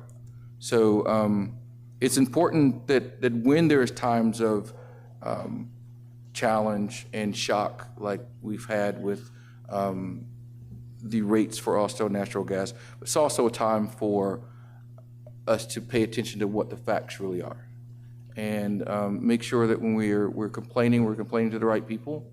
Feel free to continue to reach out to my office and call me. We will do our best to tell you what the right thing is to do. I would rather that than people not be certain of what's going on and misinformation ruling the day. I also don't want anyone to think that decisions that we've made here in this council, in this body, has somehow adversely impacted someone in ways that we didn't expect. And so franchise fees are something that is normally done. 30-year franchise fees, as I'm sure our city attorney will tell you, is of the norm. So again, I want to ensure that we are getting information out, that we're being accurate, and understanding what those differences are. What I have asked is that we do have those conversations with Austell Natural Gas in the city of Austell, and that they share information with us. They share even not a customer list, but a map. We have several different providers in the city, and we want to make sure that we know who those are and where they are. I'm sure our council members want to know what customers are in what district. So we will continue to give more information about that as we have more information. Second thing I wanted to bring up was as it relates to our ongoing negotiations with the county for service delivery, more specifically our IGAs, our intergovernmental agreements. And as many of you know from the town hall that we had a couple of weeks ago, we did talk about the IGAs that had been brought forth that we all got passed. And there were several that are still outstanding. DOT, stormwater, and our police law enforcement services. And we have not been able to get to an agreement. And it's really just as simple as that. Reason for that is because we have been fighting. We believe that in order for a solution to be made, that it has to be one that's based on financial tax equity. What does that mean? That means that every single one of us pay taxes into Cobb County, into their general fund. And it's our firm belief that we should be receiving some tax equity, i.e. some credit for the amount of money that we put in to county operations. The county has not seen eye to eye on that matter. So It is largely because of that, that the numbers aren't adding up between what the county, what they charge for their service. And I want to be clear about this. An IGA, an intergovernmental agreement, says that the county can charge whatever they want to for their services. That is their prerogative. They put a price tag on it, and as a city, it is up to us to decide if we want to pay for that service.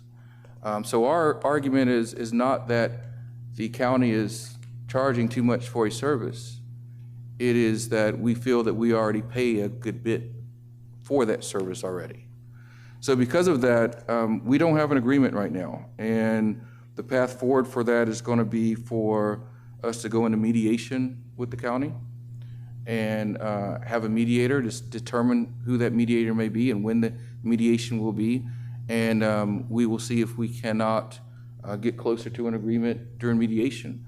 But we have, and I do speak for the council right now, we have summarily agreed that unless there is tax equity, that the residents of the city has paid in, then it makes it very hard to get to an agreement.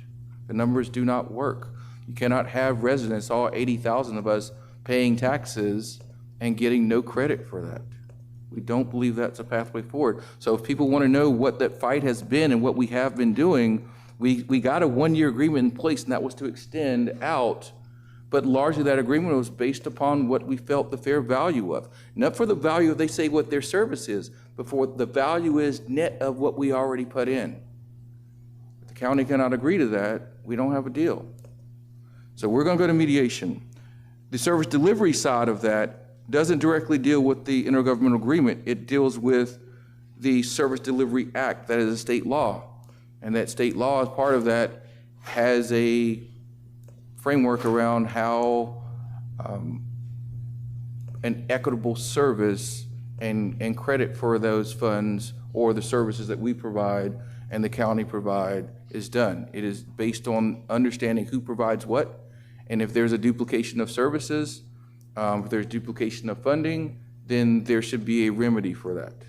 And we don't, quite frankly, do not have a remedy for that yet. So the service delivery agreements have not been able to be made yet. Yes, we do know there is a deadline that is coming up, ultimately May 31st, but there is some time that needs to be done ahead of that for DCA agreement. And all I can say is we're not there. There is a democratic process that we've taken. You know, I myself or any one council member does not make that choice. We collectively decide where we are. And we've diligently been meeting with the county multiple times a week sometimes, trying to get to an agreement. And at the end of the day, I want to sit here this evening and let you know that your council members have been diligently fighting through this process and unwilling to accept anything less than what we and what you as citizens have told us directly what you think is the most equitable way to be able to move forward. So we will go into mediation. There is no date yet for that. The same DCA deadline still holds true. That's not going to change. So there's still the timeline to be able to get a deal done.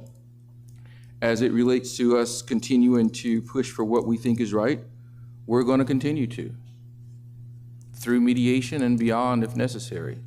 And that will take shape and form in many different forms. And I don't want anyone to think that because we're not always being very loud about what's transpiring, you know, it's kind of like a duck that you see in the water. Looks all calm, cool, and collective up top, but there's a lot of kicking going on under the water.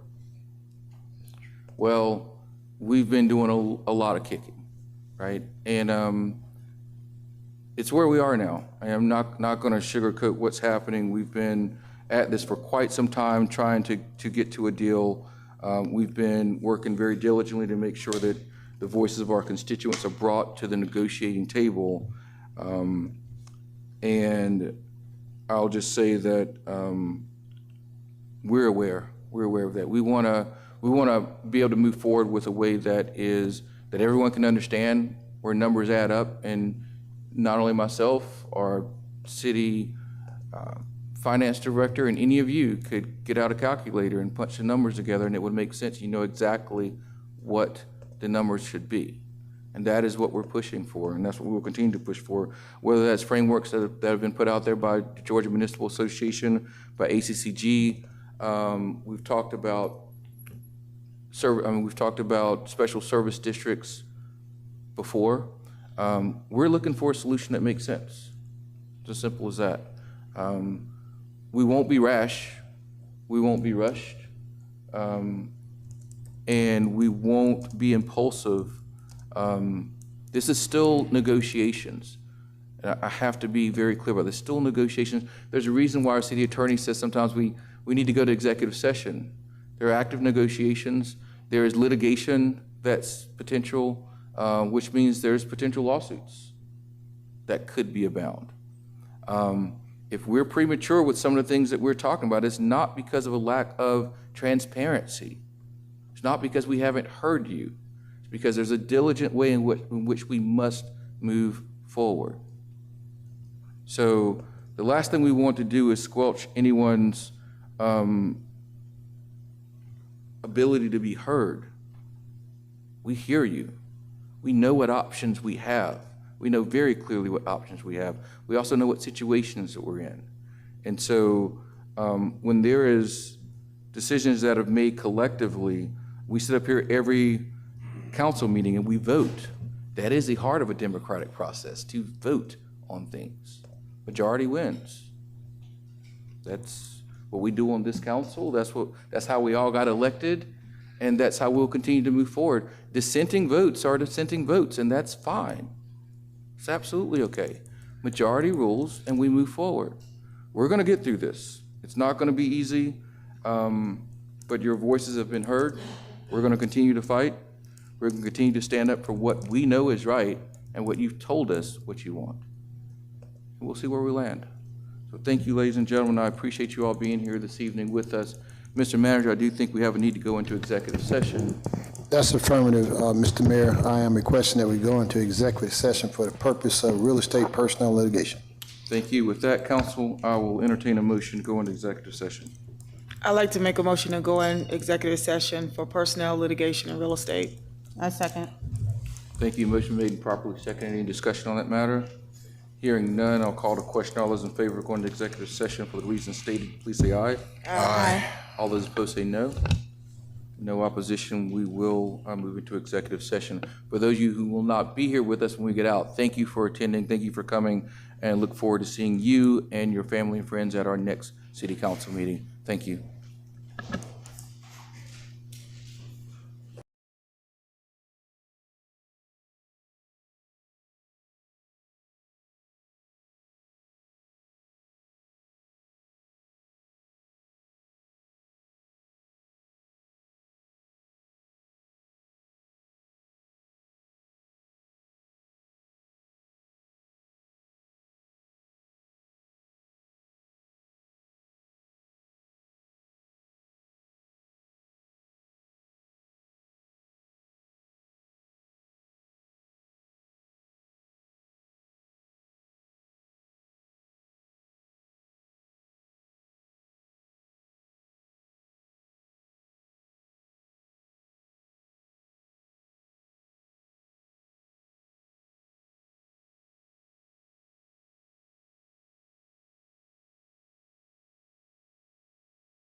Hello,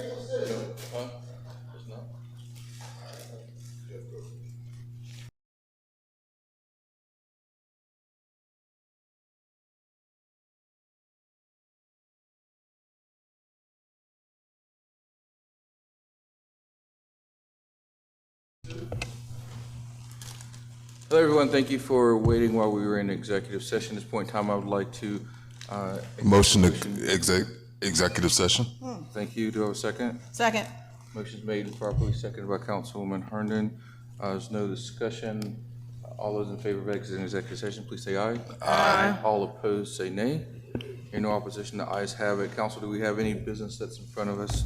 We do. I'd like to move that we authorize the mayor to execute in substantial form the lease addendum to 1245 Veterans Memorial Highway, Suite 30, Mableton, Georgia. Thank I you. second. Motion's been made and properly seconded by Councilman Ferguson. Any discussion on this, council? Hearing none, I'll call the question. All in favor of approval for the motion made by Councilwoman Jeffcoat, please say aye. Aye. All opposed, say nay. Ayes have it. Thank you. Hearing no other business in front of the council for this evening, I'll entertain a motion to adjourn. I'd like to entertain a motion to adjourn. I second. Thank you. Motion's made and seconded by that way somewhere. Give it to Herndon. I'll take it. Okay, Councilwoman Herndon seconded this. All right, council, I'll call the question. All those in favor of adjourning, please say aye. Aye. All those opposed, say nay. Ayes have it. We stand adjourned. Thank you, council, and ladies and gentlemen of the city of Mableton.